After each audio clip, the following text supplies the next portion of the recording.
बेहद इंटरेस्टिंग कारोबार बाजार में आज अब तक रहा है, कभी ऊपर तो कभी नीचे। और जब तक आप मन बनाए कि तेजी करनी है मंदी, तब तक बाजार अपना मन बदल लेता है। तो आखिरी 1.5 घंटे में क्या कुछ होगा और कल की क्या करें तैयारी, इस पर रहेगा खास फोकस। फाइनल ट्रेड में आप सबका स्वागत है। नमस्कार, मैं हूं अनिल सिंघवी।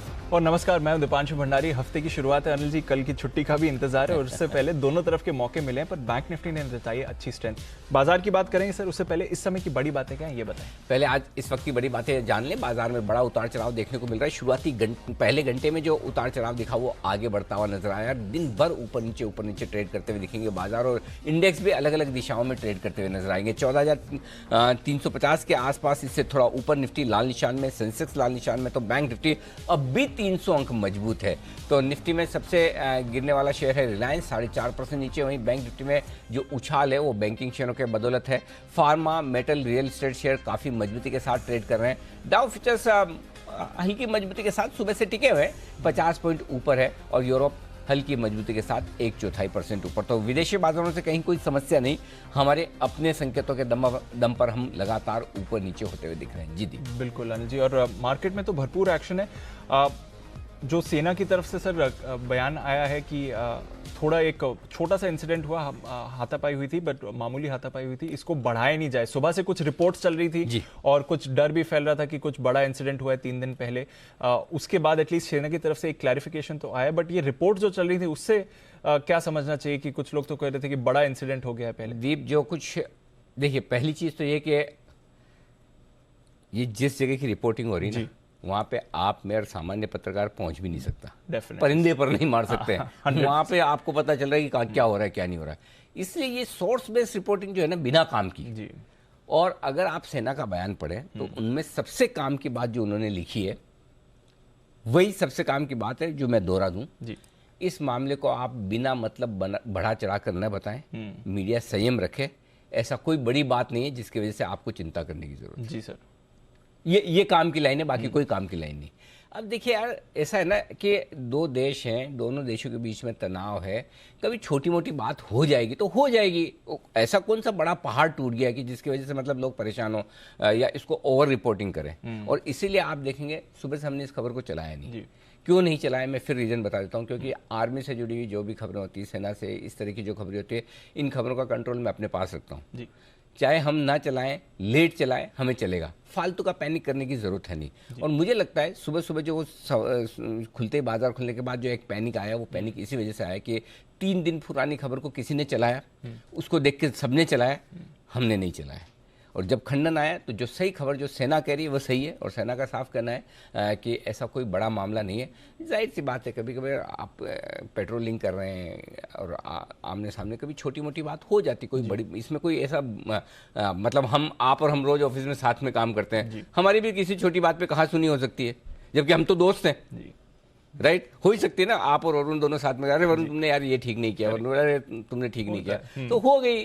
तो इसलिए इतना सब कुछ फैलाने की जरूरत नहीं। आई एम श्योर कि काफ़ी लोगों के जो घोड़े दौड़ रहे थे कि ये हो जाएगा मतलब वो ये सुबह युद्ध करके शाम को समझौता कर लेने वाला मतलब काम तक हो जाता है लोगों का, कि मतलब अब तो बस यही है। तो इसलिए बाजार को गिरना है, बढ़ना है, उसके अपने अलग रीजन हो सकते हैं। इन सब खबरों पे एक लिमिट से रिएक्शन देना और लिमिट से देखना समझना जरूरी है। ये सबक है। सेंसिटिव मामले होते हैं, ध्यान से बिल्कुल करना पड़ता है। बिल्कुल, एब्सोल्युटली। तो ये है। एनीवे, हाँ, बाजार का जहाँ तक सवाल है दीप, पहली चीज़ तो ये खबर, इस खबर का बहुत ज़्यादा कोई मतलब नहीं है, चिंता करने की जरूरत नहीं। इससे ज़्यादा खराब सिचुएशन से भी हम बाहर निकल के आए हैं, और उसके बाद कितने लाइफ हाई लगे वो आपको पता है। जी सर, करेक्ट।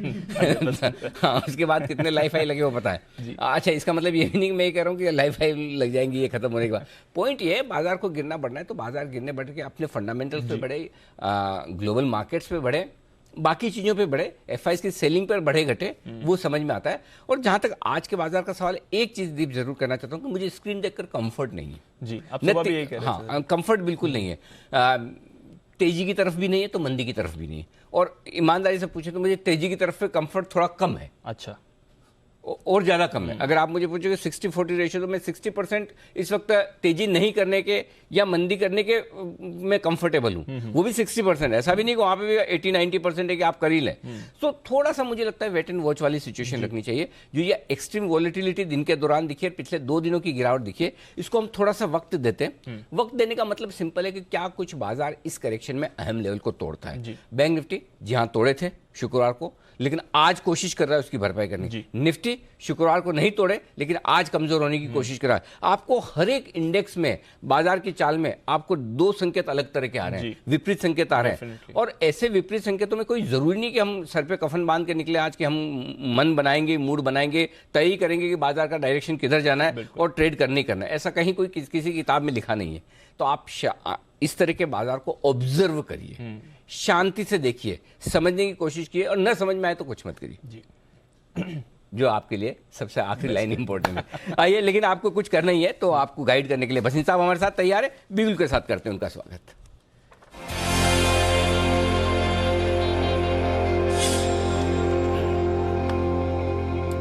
बसिन साहब नमस्कार, स्वागत है सर आपका। पहले तो एक बार बाजार की वॉलेटिलिटी, उतार चढ़ाव पर ही एक आपसे राय लेना चाहता हूं, साथ ही अपडेट्स भी। अरे सर, आपने बहुत बढ़िया से समराइज किया। You have not highlighted this as a pain point. और ये जो 3 दिन की पुरानी खबर है, इसके ऊपर if you had to see the volatility, वो सुबह दिख गई थी। तो I think you have acted most judiciously and in the best interest of lot of investors by not spreading panic, and that is the key. If you had panic, then this is an opportunity to buy, because these are small things which are going to be, you know, ये तो रोज का दारोमदार होता है, घर वाली और wife में और हस्बैंड में भी झगड़े होते हैं। तो आई think these are part and parcel of the thing. There is no such escalation of anything. Absolutely. So again, जैसे आपको कहा, you have to take the view of buying the fear and getting into stocks. And I am very, very bullish with a slightly longer term view. I think this budget can be, the real change of events. जहाँ कुछ भी ना होए, but still they will be buying because global cues are very, very strong. And the wall of liquidity is waiting to buy stocks. तो जैसे आपको सुबह कहा था, आप कहे तो मैं अपडेट दूं अनिल जी। अपडेट बताएं, काफी स्टॉक्स भरपूर एक्शन में भी आए हैं, सुबह से बताएं सर। सर, आप ये देखिए कि फार्मा पे मैं बहुत बुलिश था और हफ्ते 10 दिन से कुछ नहीं कर रहा था। आज के सारे लीडर फार्मा है। औरोबिंदो सर्किट लग गया, Cipla is a top gainer, Divi's lab, Sun Pharma, आप कोई भी चीज पकड़िए, कैडिला, और आपके यहाँ डॉक्टर रेड्डी टॉप रिकमेंडेशन था, 5150 हो गया। आप देखिए ट्रेडर को वहां प्रॉफिट हो रहा है। साथ में आपको एक्सिस बैंक दिया था, वहां प्रॉफिट हो रहा है। आपको जिंदल स्टील दिया था, अभी भी रीट्रेड कर रहा हूँ, 315 का भाव, 290 रुपए मार के आ गया जब आपको सुबह की वॉलेटिलिटी। LIC हाउसिंग आपको अभी भी कहा है लेके रखिए, this will be a very good outperformer. और HCL tech is my top pick in the technology place. अब आप कहें तो 2 बाइज हैं, आप कहें तो मैं शुरू करूं सर। पाएं सर, बताएं सर प्लीज। तो देखिए सर, मैं आपको फिर दोहराता हूँ, ये साल बिलोंग करता है 2 pharma company, Divi's lab and Sun Pharma. Sun Pharma के number will be the best. 3 साल पहले सन का भाव, सन का market cap was equal to all the pharma companies put together, और now it is back, it is getting back its mojo, और ये results will prove it that Sun is going to be plus. Spark के आप number देखिए, आप अभी टेवा के नंबर देखना on Wednesday, Sun is going to go to 750 rupees in this year itself. So be prepared to buy this stock, lock, stock and barrel, and put your money where your mouth is. 588-90 के भाव में लीजिए, 580 का stop loss रखिए, 620 से 622 का target होना चाहिए। दूसरा बाय होएगा जो मेरा फेवरेट है, ICICI Pru। आई थिंक इसके नंबर्स और इसकी जो वैल्यू ऑफ न्यू बिजनेस है, it will be the highest in the insurance companies. 502-3 में लीजिए, 493 का स्टॉप लॉस, 540 का टारगेट। ओके, तो 2 बाय करने की राय है इस कमजोर बाजार में। सन फार्मा जहां पर बेहद बुलिश है, हमारे बसिन साहब कह रहे हैं 588-90 की रेंज अच्छी है जहां पर आप खरीदारी करें। 580 का स्टॉप लॉस लगाकर 620-22 के टारगेट रखें आप ट्रेडिंग के लिए। से साल भर का व्यू है तो 750 के टारगेट के लिए भी सन फार्मा को आप होल्ड कर सकते हैं। वहीं ICICI प्रूडेंशियल में खरीदारी करने की राय, 493, 493 का स्टॉप लॉस है, 540 तक के टारगेट यहां पर आते हुए दिखेंगे। Thank you so much sir. 2:50 पर आपसे फिर होगी मुलाकात, लेंगे आपसे कुछ और बेहतरीन पिक्स BTST के तौर पर। आइए बढ़ते आगे, और आप एक बार इससे पहले कि हम इवेंट्स पर नजर डालें, वागले साहब के लिए भी एक बिगुल, और वागले साहब भी तैयार है अपनी पिक के साथ।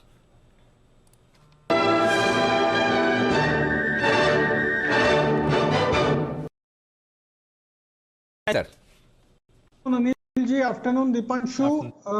मैं बिल्कुल भी भसीन साथ के साथ हूँ। फार्मा में मुझे भी स्ट्रेंथ दिखाई दे रही है। मॉर्निंग में जैसे हमारा शो हुआ, औरो फार्मा हमारे रडार पर आया था लेकिन वो दे नहीं सके, उसमें एक 20-25 रुपए की मुंह आई। मुझे लगता है लुपिन का सिमिलर सेटअप है, 1100 का एक रेजिस्टेंस तोड़ने की तैयारी है, अभी 25-50 पैसे नीचे है, मैं उसको प्रीएम कर रहा हूं, अभी के अभी लेने वाला स्टॉक है। 10 रुपए का स्टॉप लॉस होगा 1090 के थोड़ा सा नीचे 1089 का, और 1135 तक की अपसाइड में देख रहा हूं आज और कल में। वागले साहब आजकल आप है ना बड़े बड़े यू टर्न लेने लगे हो। यू टर्न तो नहीं कहूंगा, क्या कहना चाहिए, मतलब सस्पेंस बिना सिग्नल दिए किधर भी राइट लेफ्ट टर्न कर जाते हो। उस दिन आप बोले थे मैं जाऊंगा अपोलो हॉस्पिटल, और बाद में बोले के साथ। अबे आज मैं बिल्कुल भी भसीन साहब के साथ, मुझे लगा एकदम सहमत नहीं है, बिल्कुल भी के साथ में सहमत नहीं है जुड़ता है। अगर आप सहमत है तो बोले मैं पूरी तरह से भसीन साहब के साथ सहमत हूँ। हमने कहा ये क्या हो गया, फिर पता चला आप भी 22 दे रहे फार्मा को। तो अनिल जी एक मिनट मेरा डिस्क्लोजर दे दूं, ये मेरे लॉन्ग टर्म पोर्टफोलियो में है, ये डिस्क्लोजर देना रह गया। नहीं, आपकी कॉल और आपके पोर्टफोलियो उससे तो हमें कोई मतलब वो डाउट ही नहीं है, एकदम बेहतरीन है। लेकिन जिस तरह आपको एकदम हमें चक्कर जो दे रहे हो ना आजकल, बड़ा कान लगा के सुनना पड़ता है। जरा भी थोड़ा वागले साहब पे आपने फोकस नहीं किया ना तो मामला इधर का उधर हो जाता है। आइए सचिन जी भी तैयार है, सचिन जी के लिए बिल्कुल BTSTT का। जी सचिन जी बताएं sir. Good afternoon Anil ji, good afternoon Deepanshu. Anil ji, पिछले हफ्ते हमने इंडियाबुल हाउसिंग फाइनेंस की बात की थी on the weaker side, and जिस तरीके से वापस यहाँ पर 200 के आसपास का स्विंग बन रहा है, मुझे लग रहा है यहाँ पर अभी भी वीकनेस और गहराती हुई नजर आएगी। तो यहाँ पर फ्रेश शॉट्स ऐड करने चाहिए इंडियाबुल हाउसिंग फाइनेंस में। टारगेट होगा अराउंड 188 का, एंड स्टॉप लॉस आपको लगाना है अराउंड 207.30 के आसपास। 202 203 के आसपास फिलहाल ट्रेड कर रहा है, वहां पर ही आपको डिप्लॉय करने। रिवॉर्ड टू रिस्क अपॉर्चुनिटी भी काफी बेहतरीन है, एंड जिस तरीके से इसका डेली ADX 27 के ऊपर स्केल हो गया है, मुझे लग रहा है मोमेंटम काफी इंटरेस्टिंग होगा आज के सत्र के लिए। सो 188 के टारगेट के लिए अभी भी बेचना है इंडियाबुल हाउसिंग फाइनेंस पर। ओके, तो ये है आपके लिए इंडिया बुल्स हाउसिंग पर बिकवाली की राय सचिन जी की तरफ से। स्पाइस जेट के लिए खबर आती दिख रही है, कोजेंसिस के हवाले आ रही है ये खबर। अब तो कोजेंसिस का भी खैर नाम बदलने वाला है, पर इनका कहना है कि ये जो बोइंग 737 मैक्स एयरक्राफ्ट को वापस फ्लाइट की सर्विसेज फिलहाल इस समय उस पर डिसीजन लेना बाकी है। US FAA ने तो ऑलरेडी परमिशन दे दी है और वहाँ पर कुछ फ्लाइट्स ऑलरेडी रेज्यूम भी हो गई हैं, पर DGCA मामले में बहुत जल्दी फैसला नहीं देगी। तो ये खबर आती हुई दिख रही है। इनके 12 एयरक्राफ्ट हैं जो 737 मैक्स हैं। यूरोप की एविएशन विभाग भी इस मामले पर शायद इस हफ्ते फैसला ले सकती है। तो देखते हैं जब फैसला आएगा तब क्या एक्शन होता है। फिलहाल थोड़ा प्रेशर में आपको स्पाइस जेट का शेयर दिख रहा है। इनकी फ्लीट का थोड़ा हिस्सा बोइंग के 737 मैक्स एयरक्राफ्ट भी हैं, और ऑफ कोर्स नज़र रहेगी बोइंग ग्लोबली इसके नतीजे इस हफ्ते आने वाले हैं, तो वहाँ से कुछ और डेवलपमेंट आते हैं तो वहाँ पर भी हम नज़र रखेंगे। पर नज़र रखनी है बाजार के कुछ अहम ट्रिगर्स पर और साथ ही खबरों वाले शेयर्स, जो बताने के लिए हमारे साथ तैयार है मानसी और वरुण। मानसी, गुड आफ्टरनून, बताएं कौन से अहम ट्रिगर्स आगे। Good afternoon Deepanshu. बाजार बंद होने के बाद LNT के नंबर्स आने वाले हैं, नतीजों का इंतजार है। आज के ट्रिगर्स की अगर बात करें, होम फर्स्ट फाइनेंस का IPO आज क्लोजिंग से बंद हो जाएगा। इसके अलावा फ्रैंकलिन टेम्पल्टन केस में सुप्रीम कोर्ट में अगली सुनवाई होने की संभावना है। कल 26 जनवरी गणतंत्र दिवस के उपलक्ष्य पर भारतीय बाजार बंद रहने वाले हैं। वहीं बुधवार यानी 27 जनवरी की अगर बात करें नतीजों के लिहाज से, एक्सिस बैंक और HUL निफ्टी स्पेस में अपने नतीजे पेश करेंगे। वायदा बाजार की कई सारी कंपनियां हैं, United Spirits, Canara Bank, Marico, Bank of Baroda, ICICI Prudential, इन तमाम कंपनियों के नंबर्स पर फोकस रहेगा। ट्रिगर्स, टाटा कम्युनिकेशंस के OFS की प्री बिड मीटिंग जो है 27 जनवरी को होने की संभावना है। नाल्को पर नजर रखिएगा, बायबैक पर विचार कर सकता है बोर्ड। वहीं फोर्टिस हेल्थकेयर IHH के ओपन ऑफर पर सुप्रीम कोर्ट की अगली सुनवाई जो है उसकी होने की संभावना है। PNB हाउसिंग पूंजी जुटाने को लेकर कंपनी एक बोर्ड बैठक करने जा रही है। वहीं फेडरल मुगल पर भी फोकस कीजिएगा। रिटेल निवेशकों के लिए OFS खुलेगा, इनका फ्लोर प्राइस जो है 305 रुपए तय किया गया है। और अंत में US फेड की मॉनेटरी पॉलिसी की बैठक भी होने जा रही है। मॉनेटरी पॉलिसी आएगी तो इस ट्रिगर पर भी नजर होगी। ओके, तो कुछ अहम ट्रिगर्स हैं बाजार के आपके लिए जहां पर रखनी है नजर। गुड आफ्टरनून वरुण, बताएं खबरों वाले शेयर्स कौन से हैं। देखिए, कुछ कंपनियों के नतीजे आए, उसमें सबसे पहले तो कोटक बैंक नतीजे अच्छे नजर आ रहे हैं, क्योंकि मुनाफा थोड़ा कम आया है 1850 करोड़ के आसपास का, लेकिन NPS में सुधार हुआ है, 2.55% से घट के 2.26% आया है। हालांकि अगर बिना मॉनिटरिंग के अगर आप देखेंगे तो जो NPA है वो 3.27% है। नेट इंटरेस्ट मार्जिन थोड़ा कम हुआ है। यूको बैंक यहाँ नतीजे काफ़ी बेहतर है क्योंकि घाटे से मुनाफे में आई है कंपनी। 960 करोड़ के घाटे के मुकाबले करीब 35 करोड़ के आसपास का मुनाफे और एनपीए में सुधार हुआ है 3.60% से घटकर 2.97%। तो कोटक ठीक ठाक, यूको बैंक अच्छे नतीजे। इसके अलावा कुछ खबरें हैं और उसमें सबसे पहले तो बैंकिंग काउंटर्स के लिए ये खबर है कि फाइनेंशियल सर्विसेज डिपार्टमेंट ने बैड बैंक बनाने के प्रस्ताव जो है उसको मंजूरी दे दी है। वैसे भी एसबीआई पीएनबी जो है इसके पक्ष में थे। इसके अलावा खबर और एक है कि हर घर में जल प्रोजेक्ट पर सरकार जो है वो बड़ा निवेश करने की योजना बना रही है। ऐसे ब्लूमबर्ग के हवाले से खबर है अगले 5 साल में यहाँ पे 4100 करोड़ डॉलर के आसपास का निवेश हो सकता है।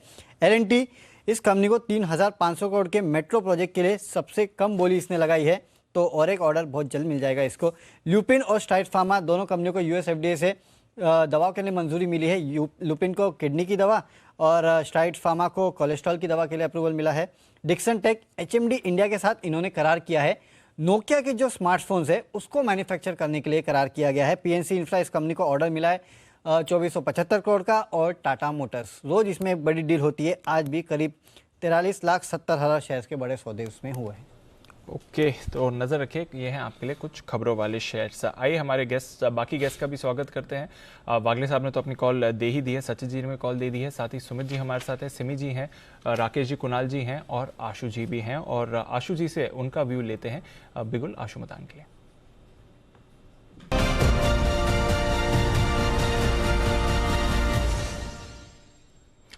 गुड आफ्टरनून आशु जी, बताएं क्या स्ट्रैटेजी होनी चाहिए इस समय? दीपांशु, देखिए स्ट्रैटेजी तो अब जो है सेल एट राइज हो गई है। अगर आपको ध्यान होगा 2 दिन पहले एक डेटा ऐसा दिख रहा था कि निफ्टी में 1000 पॉइंट की मूव आनी चाहिए और दीपांशु वो 400 पॉइंट तो ऊपर आई, उसके बाद 1400 पॉइंट नीचे आ गई। सो दैट क्लियरली शोज कि आई थिंक वो जो मोमेंटम है उसका ब्रेकडाउन हो चुका है, बैंक निफ्टी में भी हो चुका है और निफ्टी में भी हो चुका है। और दीपांशु एक तो बजट अप्रोच कर रहा है, दूसरा एक्सपायरी अप्रोच कर रही है। और उस एक्सपायरी के चलते अगर दीपांशु देखें तो मेजॉरिटी ऑफ स्टॉक्स हैं जो मुझे लगता है कि अपने एवरेज जो ट्रेडेड प्राइसेस थे मंथ के उनसे नीचे ट्रेड हो रहे हैं। तो दीपांशु मुझे लगता है कि इसमें अब अगले 2-3 दिन तक एग्जिट नहीं मिल सकता और जो स्ट्रैटेजी रहनी चाहिए अगले 2-3 दिन तक के लिए वो रहनी चाहिए सेल एट राइज की। और अगर तो कोई लास्ट तक वेट करता है तो और भी ज्यादा फॉल देखने को मिल सकता है। तो मैं ये नहीं कहता हूं कि बहुत बड़ा शॉर्ट करना चाहिए, लेकिन जितनी पोजीशन है वो लाइटन कर लेनी चाहिए और लास्ट की वेट नहीं करनी चाहिए। बहुत शार्प टम्बलिंग भी आ सकती है बहुत सारे स्टॉक्स में। दीपांशु, अगर आप ये जो मैं एवरेज बता रहा हूँ पूरे मंथ की अगर आप देखें, चाहे वो आप oil marketing companies BPCL HPCL की बात करें और एनबीएफसीज, तो मेरा जो सेगमेंट है जिसको मैं मतलब पूरे महीने की तेजी में भी बोलता था कि बेच के चलना है, वो देखिए किस तरह से मतलब हाई से कैसे होता है। एल&टी फाइनेंस को देखिए 105 वाला 90 रुपए सेलर पे खड़ा हुआ है। एंड कोटक के बैंक के रिजल्ट्स के बाद भी अब देखिए कोटक भी परफॉर्म नहीं कर रहा। तो बैंक्स में भी जो कि एक मोमेंटम बना था वो क्लियरली ब्रेक दिख रहा है, लेड बाय आईसीआईसीआई बैंक, कि बिल्कुल पार्टिसिपेट नहीं कर रहा और ऊपर से जिस तरह की गिरावट आई है। तो दीपांशु मुझे लगता है कि मेजॉरिटी ऑफ स्टॉक्स में मुझे लगता है कि अब एक मोमेंटम ऊपर का नहीं बनेगा, छोटे मोटे बाउंस आएंगे, उसमें आपको सेल करना चाहिए। एक्सेप्ट फार्मा काफी दिनों बाद आई थिंक बाजार को सपोर्ट कर रहा है। और एक चीज और दीपांशु जो बहुत इंपॉर्टेंट है नोटिस करने वाली, कि जो सारे अच्छे रिजल्ट्स हैं वो डिस्काउंट होते जा रहे हैं और अब वो अच्छी मार्केट में रिजल्ट्स के बाद वो स्टॉक पिट रहा है, मतलब बढ़ नहीं रहा है। तो ये सारा जो फिनोमिना है ये कहीं ना कहीं ट्रैपिंग की तरफ दिख रहा है। तो मुझे लगता है कि lighten your strategy would be the best strategy. और इसके लिए दीपांशु अगले 2-3 दिन के लिए एक स्प्रेड है निफ्टी का, मैं वो शेयर करना चाहता हूं। अभी निफ्टी चल रहा है 14,300, लेकिन आपको इन द मनी 14,400 की एक पुट लेनी है और 14,200 की 2 पुट बेचनी है। दीपांशु ये स्प्रेड बनाना है 1:2, 14,400, 14,200। इसकी कॉस्ट आएगी सिर्फ 20 रुपए। दीपांशु कॉस्ट है सिर्फ 20 रुपए और ऑलरेडी आप 100 रुपए इन द मनी हो। ऊपर में तो 20 रुपए से ज्यादा लॉस होगा नहीं अगर 14,400 से ऊपर की एक्सपायरी होती है और नीचे आप 14,000 तक सेफ हैं। मुझे लगता है कि जो पहला पड़ाव है 14,200 का, उसकी तरफ भी मार्केट आएगा निफ्टी, क्योंकि जिस तरह से ये जो ब्रेकडाउन हुआ है ये मतलब नीचे के चांसेस पूरे बन रहे हैं और एक छुट्टी के बाद पता नहीं क्या होता है। तो Deepanshu it's a very even strategy. By investing only 18 to 20 rupees you are playing a 400 rupees from 14,400 to 14,000 का स्प्रेड बना सकते हैं और ये बहुत अच्छा स्प्रेड है, इसको रखना चाहिए। अगर आप लॉन्ग पोजीशन नहीं कम कर सकते तो ये स्प्रेड जरूर रखें, क्योंकि अगर 100-200 पॉइंट निफ्टी और नीचे आता है तो आपको बहुत अच्छा प्रॉफिट मिलेगा इसमें। तो आशु सर, इसमें अनलिमिटेड रिस्क कब होगी? क्योंकि 14,400 का एक पुट लेना है, 14,200 के 2 पुट बेचने हैं, करेक्ट? और 20 रुपए की कॉस्ट है। अनिल जी 14,000 अगर ब्रीच करेगा तो अनिल जी अनलिमिटेड रिस्क होगी। और Anil ji for your information, मैंने आपका वो बेस टॉप फॉर्मेशन वाला प्रोग्राम देख लिया इस वीकेंड पे। और उसमें भी आपने ये लेवल 13,900 14,000 कुछ दिया है कि बहुत बड़ा सपोर्ट लेवल है। तो मेरे को 14,200 लगता है एक सपोर्ट और 14,000। बट ओवरऑल जो मार्केट का अनिल जी वो मोमेंटम डेफिनेटली ब्रेक हुआ है। और इंपॉर्टेंट ये है कि अगर ये 10 दिन पहले होता तो अनिल जी हम कहते हैं कि शायद बाउंस बैक वापस आ जाएगा। बट क्योंकि एक्सपायरी अप्रोच कर रही है तो अनिल जी नॉर्मली 90% ऐसा देखा गया है कि अगर आप ट्रैप होते हैं लॉन्ग या शॉर्ट में तो एक्सपायरी आपको कभी भी ऑब्लाइज नहीं करती आपके फेवर में, उल्टा और ज्यादा लॉसेस बढ़ाती है। तो उस that discipline I am saying कि या तो बिल्कुल लाइटन हो जाइए और स्प्रेड पुट के जरूर होने चाहिए आपके हाथ में। ओके, तो ये है आपके लिए बाजार पर रहा है आशु जी की तरफ से। थोड़ी बिकवाली का प्रेशर और आ रहा है। अब निफ्टी 50 पॉइंट फिसल कर 14,000 के करीब जाते हुए दिख रहा है। 14,300 माफ कीजिए सर, मैं बात कर रहा हूं 14,300 की तरफ जाते दिख रहा है। बहुत लोगों का कल्याण हो जाएगा, ऐसा मत करो। आशु जी की स्ट्रैटेजी सुपर हिट हो जाएगी। ज्यादा सुन लिया आपने गौर से, लगता है लग रहा है सर। 14,300 की तरफ निफ्टी जा रहा है, 50 अंक फिसल कर। और निफ्टी बैंक में भी देखें तो 31,300 के नीचे आया है। थोड़ी देर में अनिल जी भी आपको कल के 2,000 देने की तैयारी में है, पर उससे पहले कुछ हाई बीटा नेम्स जहां पर और गिरावट का प्रेशर बन रहा है। एस्कॉर्ट्स इस पर आया है आज बड़ा ब्रेकडाउन। सिमी जी, एस्कॉर्ट्स के चार्ट देखिए, 5% की गिरावट आ रही है। यहां पर सपोर्ट लेते हुए दिखता है या और वीकनेस है?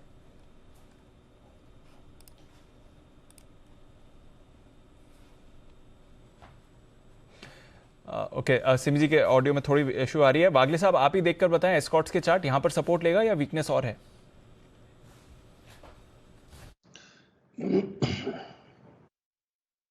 दीपांशु, ब्रेकडाउन तो एस्कॉर्ट्स में हो चुका है, आपने बिल्कुल सही कहा, लेकिन वो ब्रेकडाउन लगभग 1270 के आसपास हुआ है। तो यहां पर मैं बेचने की सलाह नहीं दूंगा। अगर आपको बेचना है तो 1200, 1245, 1255, 1260 ये बाउंस पे बेचना चाहिए 1280 के स्टॉप लॉस से, और फिर 1200 या 1180 तक के डाउनसाइड के टारगेट्स हम देख सकते हैं। बाउंस आएगा नहीं आएगा ये कह नहीं सकते। ओके, तो बाउंस आएगा या नहीं ये कहना मुश्किल है, पर देखते हैं क्या इन लेवल्स पर सपोर्ट आता है कि नहीं। इस बीच इंडसइंड बैंक पर और प्रेशर बनते हुए दिख रहा है। बर्जर पेंट्स पे गिरावट आई है और बायोकॉन भारी गिरावट के बाद आज फिर से फॉलो ऑन सेलिंग इस काउंटर पर आ रही है। सिमी जी, बायोकॉन पर क्या करना चाहिए? फ्राइडे की भारी गिरावट के बाद आज भी 3.5% नीचे। फिलहाल तो बायोकॉन में वीकनेस ही दिख रहा है। 400 का लेवल भी तोड़ा था और ये 380 से भी नीचे अभी ट्रेड कर रहा है। तो मुझे लगता है कि फ्रेश वीकनेस के लिए तैयार हो जाइए। स्टॉक हो सकता है कि अगला सपोर्ट करीब 360 355 के आसपास ही लेगा। फिलहाल तो एक बॉटम फॉर्मेशन होने का टाइम देना पड़ेगा, उसके बाद ही वापस एक्यूमुलेशन करने का सोचना पड़ेगा। फिलहाल के लिए तो वीक ही है और थोड़ा सा वीकनेस और भी बाकी है स्टॉक के लिए। ओके, तो और वीकनेस है बाकी इस स्टॉक में। इस बीच अनिल जी की तरफ से उनका आइडिया तैयार है बिगुल कल के 2000। बताएं सर। दीप, बिकवाली करने की राय है और बेचना है आपको आरबीएल बैंक। 223 रुपए के आसपास आरबीएल बैंक ट्रेड कर रहा है, 222 223 इन लेवल्स के आसपास यहाँ पर बिकवाली करने की राय है। और अगर गलती से थोड़ा ऊपर आए 225 26 के आसपास तो और बेचिए। स्टॉप लॉस होगा आपका 230 रुपए का, यहाँ पर स्टॉप लॉस लगाकर बिकवाली करने की राय। देखिए, कोटक महिंद्रा बैंक, जो अभी आशु सर भी कह रहे थे, सारे बैंक के जिसके रिजल्ट आ रहे हैं, रिजल्ट आने के बाद पिटाई हो रही है। उसकी वजह एक ही है कि अगर आप सुप्रीम कोर्ट के मॉरिटोरियम वाले फैसले को हटाकर लोन बुक देखें तो जो रेशियोज आ रहे हैं वो किसी के भी अच्छे नहीं आ रहे हैं। कोटक में भी सिमिलर सिचुएशन में प्रॉफिट बुकिंग आ गई। ऑलमोस्ट वही चीज़ आपने बंधन बैंक में देखी और वही आरबीएल में देखेंगे। हमने परसों आपको शुक्रवार को इंडसइंड बैंक बेचने की राय दी थी। इंडसइंड बैंक से ज़्यादा खराब ये लगता है मुझे। अच्छा, हाँ, उतना खराब नहीं। इंडसइंड के तीनों टारगेट्स आ गए। हाँ, इंडसइंड के तीनों टारगेट है। इंडसइंड जितना ही या उससे ज़्यादा खराब ये लगता है। अच्छा, मतलब, और मुझे लगता है 216 का पहला टारगेट रखिए छोटा, 213 और 210 इन 3 टारगेट के लिए आपको बिकवाली करनी है आरबीएल बैंक में ये। और इस पे चूंकि इंडसइंड बैंक पे भी मैंने सहारा लिया था अपने वागले साहब का, तो आरबीएल बैंक भी वागले साहब का फेवरेट भी है। वागले साहब से सहारा लूंगा। वागले साहब, जरा इसके चार्ट देखिए, क्या ये अच्छी तरीके से गिरने को तैयार है क्या? अनिल जी, आपने सही लेवल पकड़ा है। 220 का एक सपोर्ट इसने अभी ब्रेक किया है, तो आपका स्टॉप लॉस बहुत लंबा मेरे हिसाब से नहीं होना चाहिए। मैं तो एक 5 से 7 रुपए के स्टॉप लॉस, इतने क्लोज स्टॉप लॉस दूंगा 227 वगैरह का, और मुझे लगता है ये 200 तक तो जाना चाहिए। 200 तक जाने की तैयारी में है, नजर रखिए इस काउंटर पर। आरबीएल बैंक बिकवाली की राय है अनिल जी की तरफ से। इंडसइंड पर भी टारगेट्स आते हुए दिख रहे हैं, जो 3 टारगेट्स दिए गए थे। स्टॉक पर एक्सट्रीम वीकनेस है, तो इंडसइंड पर भी नजर रखिए। ऑलरेडी तीनों टारगेट्स अनिल जी के जो रिकमेंडेड थे वो हिट हो रहे हैं। 855 का जो फाइनल टारगेट था वो भी आपको आते हुए दिखा है। इंडसइंड में सचित जी की तरफ से भी एक सेल कॉल आया था और अब एक फ्रेश कॉल आ रहा है, तो बिगुल सचित जी के लिए BTSTT।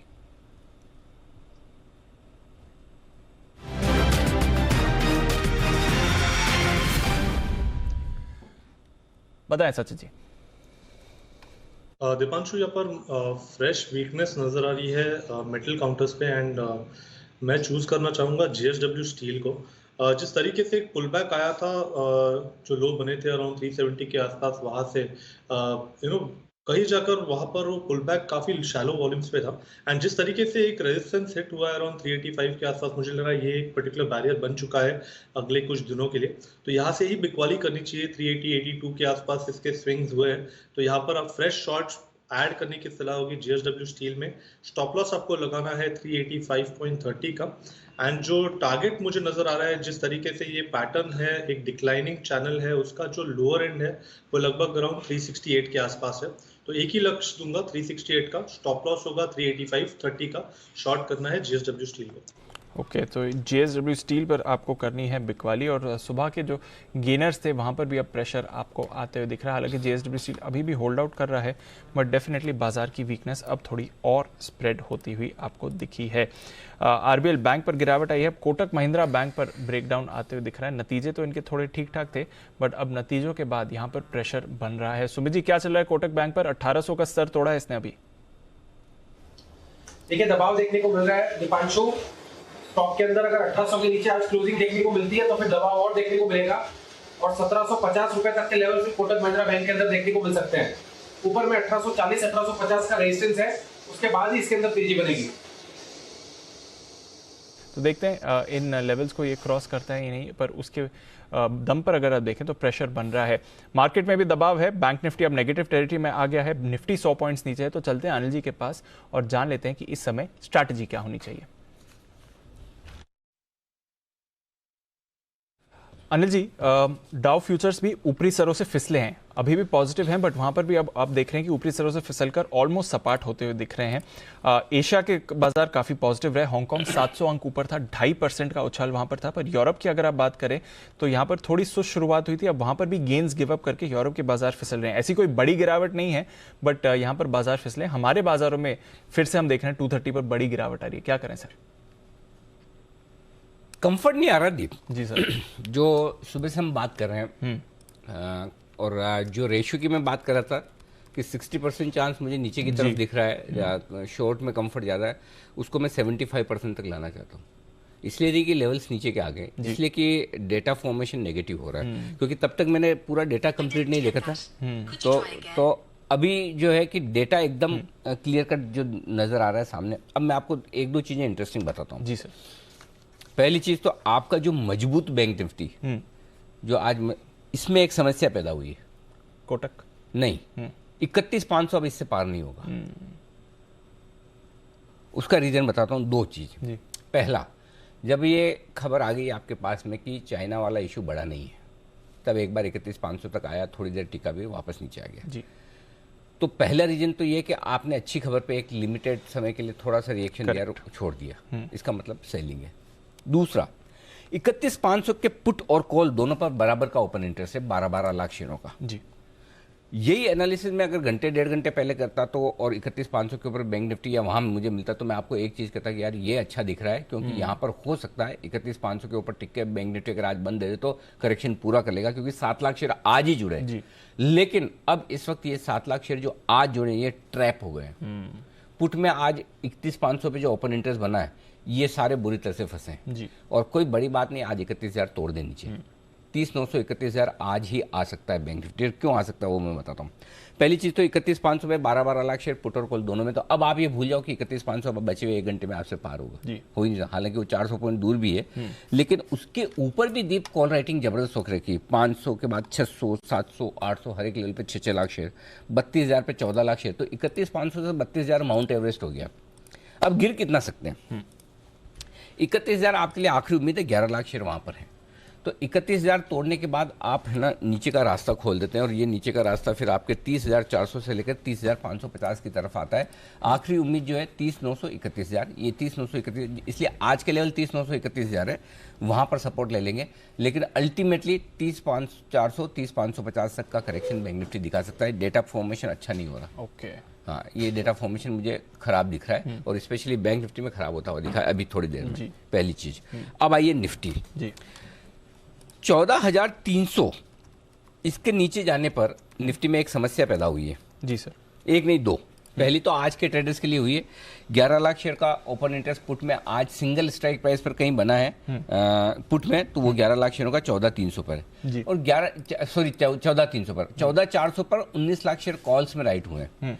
तो एक चीज तो आप समझ लीजिए कि आपके लिए बचे हुए समय के लिए रेंज बहुत क्लियर थी। नीचे 14,300 नहीं तोड़ेंगे, ऊपर 14,400 पार नहीं करेंगे, लेकिन आपने तो दम तोड़ दिया 2:30 बजे जी, 14,300 तोड़ दिया। 14,300 तोड़ते दीप एक समस्या जो है वो है लगभग 88 लाख शेयर पुट राइटर्स, ये शेयर 88 लाख शेयर ये रिस्क पर है। ओके, ये लॉन्ग पोजीशन बनी हुई है, और इनकी पोजीशन रिस्क में आ गई।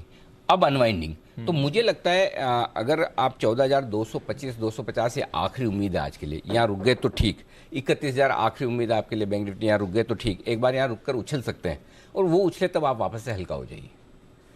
हल्का हो जाइए। हाँ हाँ, अब लेना नहीं है। अब वो अभी यानी डेटा मजेदार नहीं। और अगर 31,000 और 14,225 आपने पहले ही तोड़ दिया 3 बजे के पहले और टिक गए उसके नीचे, तो अब आपका नेक्स्ट इंपॉर्टेंट लेवल जो निफ्टी पर निकल कर आएगा वो आएगा 14,150 का, 14,150 के आसपास का आएगा। यानी कि वहाँ से फिर आपके लिए 75 पॉइंट की और जगह खुल जाएगी। बैंक निफ्टी पर 30,400 30,550 ये रेंज है जहाँ रुकना चाहिए। ओके, तो थोड़ी रिस्क खुल रही नीचे की, तो ऊपर आए नॉट नेसेसरी अभी का भी करें, क्योंकि आपको आज मौका दे रहा है। ऊपर आए तो थोड़ा हल्का होने की कोशिश की और शॉर्ट भी कर सकते हैं। ओके, तो दोनों तरफ के उधर वो मूवमेंट आएगा। ठीक है, तो ये है आपके लिए क्लियर रहा है जहाँ तक इंडेक्स की डायरेक्शन का सवाल है। अब थोड़ी वीकनेस के संकेत आते हुए दिख रहे हैं। हालांकि निचले स्तरों से 50-60 अंक सुधरा है बैंक निफ्टी पर, जैसा अनिल जी का ऊपर है। हाँ, तो ये हमारे साथ सेठी साहब जुड़े, उससे पहले आशु सर भी कुछ निफ्टी बैंक निफ्टी पर मार्केट पर टिप्पणी करना चाहते हैं। एक बार आशु सर से बात करें। जी आशु सर बताएं सर। अनिल जी, जो आपने बिल्कुल एनालाइज किया वो परफेक्ट है, लेकिन बीच बीच में अनिल जी जो बाउंस मिलेंगे तो कोशिश ये करनी है कि अनिल जी बाउंस में बेचना है। जो डे लो के डिप्स आते हैं उनमें नहीं बेचना। लेकिन अनिल जी मतलब मोस्ट ऑफ द स्टॉक्स अगर आप देखें, जो मैंने आपको मंथली एवरेजेस बताई, और एक तो अनिल जी सबका जो फेवरेट ITC, मतलब वो तो पहले भी परफॉर्म नहीं कर रहा था, और फिर इस बार इतना यूफोरिया बनाया उसने, और जिस तरह से वो भी ऑलमोस्ट लोएस्ट पे आके खड़ा हो गया है। तो ऐसे बहुत सारे स्टॉक्स की फॉर्मेशन देख रहा हूं अनिल जी, तो मुझे तो देख के बहुत डर लग रहा है। बट बुल मार्केट है और बीच बीच में बाउंस आते हैं, और हमारे को एग्जिट भी कई बार मिले हैं, तो इसलिए मैं थोड़ा सा मतलब कॉशियसली नेगेटिव हूं। बट आप जो कह रहे हैं बिल्कुल कि डेटा खराब होता जा रहा है, क्योंकि और बेचने की बिल्कुल आदत छूट सी गई है, और शॉर्ट कवरिंग भी धीरे धीरे अब डिस्क पे होती जा रही है। एक फैटीग आ जाता है, एक बियॉन्ड अ पॉइंट लॉस आ जाता है, और जब लंबी लंबी बातें होती है जी, कोई छोटी कॉल ही नहीं है अब इतनी बड़ी कि न्यूलैंड 3,000 रुपए हो जाएगा और लॉरेंस 1,200 रुपए हो जाएगा। स्टॉक्स चल भी रहे हैं, ऐसी बात नहीं है, लेकिन कहीं ना कहीं ये सारे सिग्नल होते हैं अनिल जी, जो एक साइंस होते हैं कि आपको एक बार बिल्कुल साइड लाइन पे हो जाना चाहिए, even if you don't want to go short. Okay, तो ये है आपके लिए निफ्टी और बैंक निफ्टी पर आए। आशु सर की तरफ से भी थोड़ा सा इंतजार करें, साइड लाइन रहें, थोड़ा सा आराम से देखें, और उसके बाद हड़बड़ी और जल्दबाजी न करें। इस बीच लाल और हरे निशान के बीच में झूलता हुआ बैंक निफ्टी, लेकिन निफ्टी ने अपना मन बना लिया है कि थोड़ा सा 14,250 होल्ड हो रहा है, ये ठीक है। 14,250 14,275 मतलब आज के लिए अब आखिरी सपोर्ट रेंज 14,225 से 14,250 है, वो होल्ड हो रहा है, ये गनीमत है। और 31,000 बैंक निफ्टी होल्ड कर रहा है, ये गनीमत है। तो यहाँ से अब थोड़ा आपको अच्छा मिल जाए, 14,350 मिल जाए तो वहाँ बेचना शुरू करें जी, हल्का होना शुरू करें। या बैंक निफ्टी आपको 14,450 500 के आसपास मिल जाए तो थोड़ा थोड़ा वहाँ से ऊपर आए तो हल्का करिए, क्योंकि मामला ठीक नहीं दिख रहा। थोड़ी जो जिस तरह की वॉलेटिलिटी और जो सेलिंग प्रेशर है, पोजीशन हल्की रखने में समझदारी है। ओके, आइए हमारी खास पेशकश, नतीजे आएंगे कमाई कराएंगे, इसका वक्त है। और कुशल हमारे साथ फिर से जुड़ने की तैयारी में, लेकिन उससे पहले सेठी साहब जुड़ चुके हैं, और सेठी साहब के लिए बिगुल सदावार सेठी साहब की शॉर्ट टर्म पिक्स।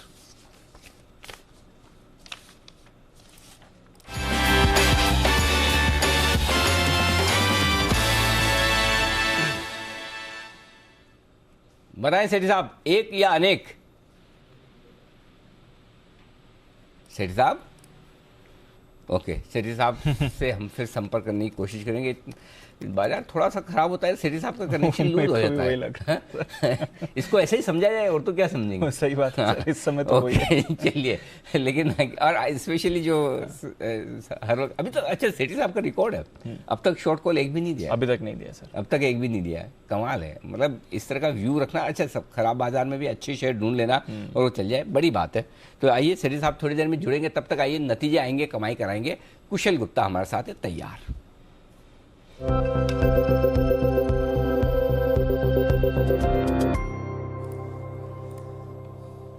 बताएं कुशल। अनिल जी, स्टॉक का नाम है कैनफिन होम्स। आज इसके नतीजे आएंगे। एनबीएफसी स्पेस में आज सुबह से ही आपको बेहतरीन तेजी देखने को मिल रही है और यहां पर सबसे बड़ा ट्रिगर आपको लग रहा है वो है हाउसिंग फाइनेंस रेट्स का। आप देखिए रिकॉर्ड निचले स्तरों पर जो है अब होम लोन दरें आती हुई नजर आ रही हैं। 6.9 6.75% की रेट्स पर ये मिल रहा है और इस वजह से इनकी जो डिमांड है टीयर 2 और टीयर 3 शहरों में, जहां तक अगर आप बात करें तो इनकी एक्सपेंशन प्लान्स जो हो रही हैं, खासकर अगर आप साउथ इंडिया की बात करें, 70% से ज्यादा रेवेन्यू इनका वहां से आता है और वहां पर जो टीयर 2 टीयर 3 सिटीज है वहां पर सबसे बड़ी लोन ग्रोथ जो है इनको वहां पर देखने को मिल रही है। यही नहीं, अगर आप कंपनी की एसेट क्वालिटी देखें तो अन्य कंपनियों के मुकाबले यहां पर सबसे बेहतरीन एसेट क्वालिटी कंपनी मेंटेन करती है, क्योंकि ये कंजर्वेटिव बेसिस पर जो है लोन्स पास ऑन करते हैं और यहां पर इसी वजह से इनका जो मुनाफा है आप देखिए 26% बढ़कर 129 करोड़ पर आ सकता है। और साथ साथ अगर आप कंपनी का जो ब्याज से आय है उसको भी नजर डालें तो वहां पर भी ऑलमोस्ट इक्वल परसेंटेज की ग्रोथ हम देख सकते हैं। तो 220 करोड़ के जो ब्याज से आए हैं वो कंपनी रिपोर्ट कर सकती है और ऑपरेटिंग लेवल पर भी आप देखिए जिस तरह के इंटरेस्ट रेट कम हुए हैं उस वजह से ऑलमोस्ट 32% का उछाल यहां पर भी एक्सपेक्टेड है। तो 196 करोड़ का ऑपरेटिंग मुनाफा भी कंपनी दर्ज करती हुई नजर आ सकती है। तो ओवरऑल एनबीएफसी स्पेस से कैनफिन होम्स पर आपको नजर रखनी है। ओके, तो रखनी है नज़र कैनफिन होम्स पर और एनबीएफसीज में ऑफ कोर्स नतीजों का भी इंतजार है। अभी तक जो नतीजे आए हैं ज़्यादातर आपने देखा है कि पॉजिटिव ही नतीजे। इस बार देखते हैं कैनफिन का कैसा प्रदर्शन रहता है। सुमित जी, वीक बाजार में उतनी बड़ी गिरावट नहीं आ रही है, स्टॉक होल्ड आउट कर रहा है, कैनफिन पर कोई राय? बिल्कुल आपने सही कहा, स्टॉक होल्ड आउट कर रहा है। स्टॉक में कुछ खास गिरावट देखने को मिला नहीं है, इसका मतलब स्टॉक में स्ट्रेंथ है और लोअर लेवल्स पे शायद बाइंग आ भी सकती है, क्योंकि स्टॉक का जो नीचे में चार्ट्स पे सपोर्ट दिखाई दे रहा है वो 480 475 के पास है। यानी जब तक अब ये लेवल्स नहीं टूटते हैं तब तक एक बार पोजीशंस होल्ड करके चले और बाइंग स्टॉक में 495 500 का लेवल टूटेगा, उसके बाद बनेगी। 495 500 का लेवल टूटता है तो उसके बाद एक अच्छी और स्ट्रॉन्ग बाइंग बिल्डअप होगा, जिसके अंदर 525 रुपए तक का मूव फिर कैनफिन होम में देखने को मिल सकता है। ओके, तो ये है कैनफिन होम्स पर आपके लिए राय। आइए अब सेठी साहब हमारे साथ कार्यक्रम में हो चुके हैं शामिल, एक बार फिर से बिगुल उनके लिए।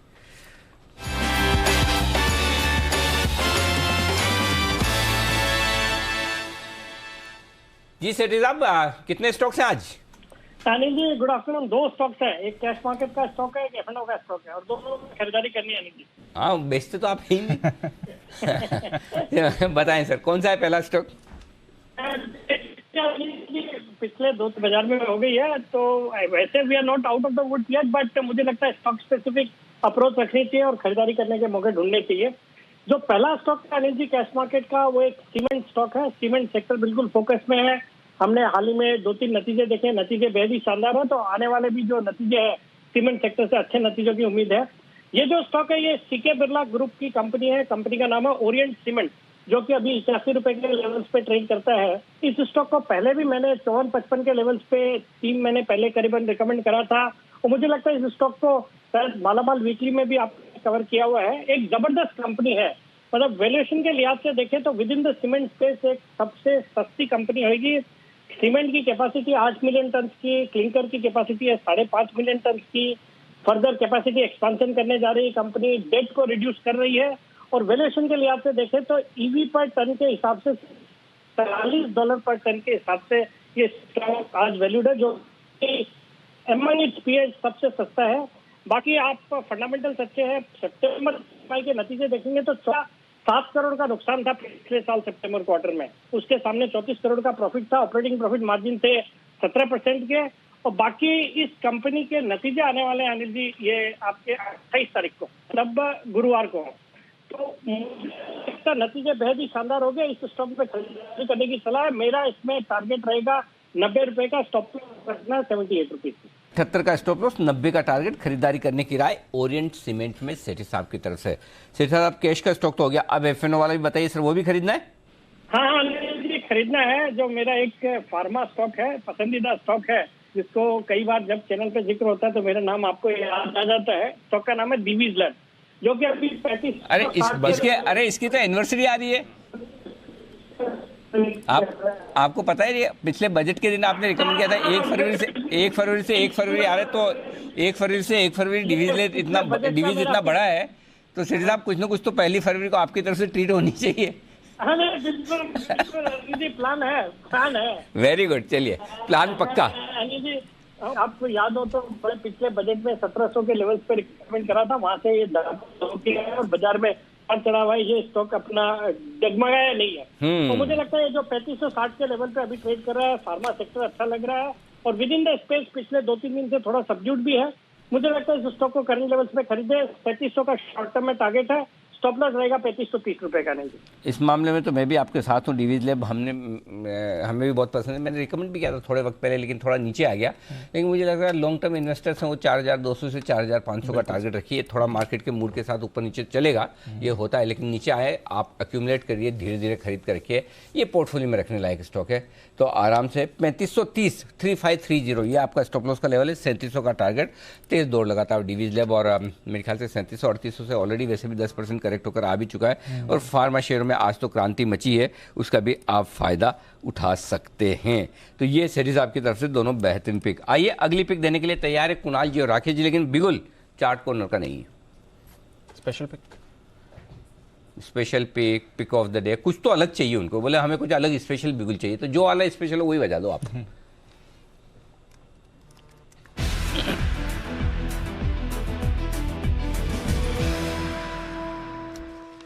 बताएं सर।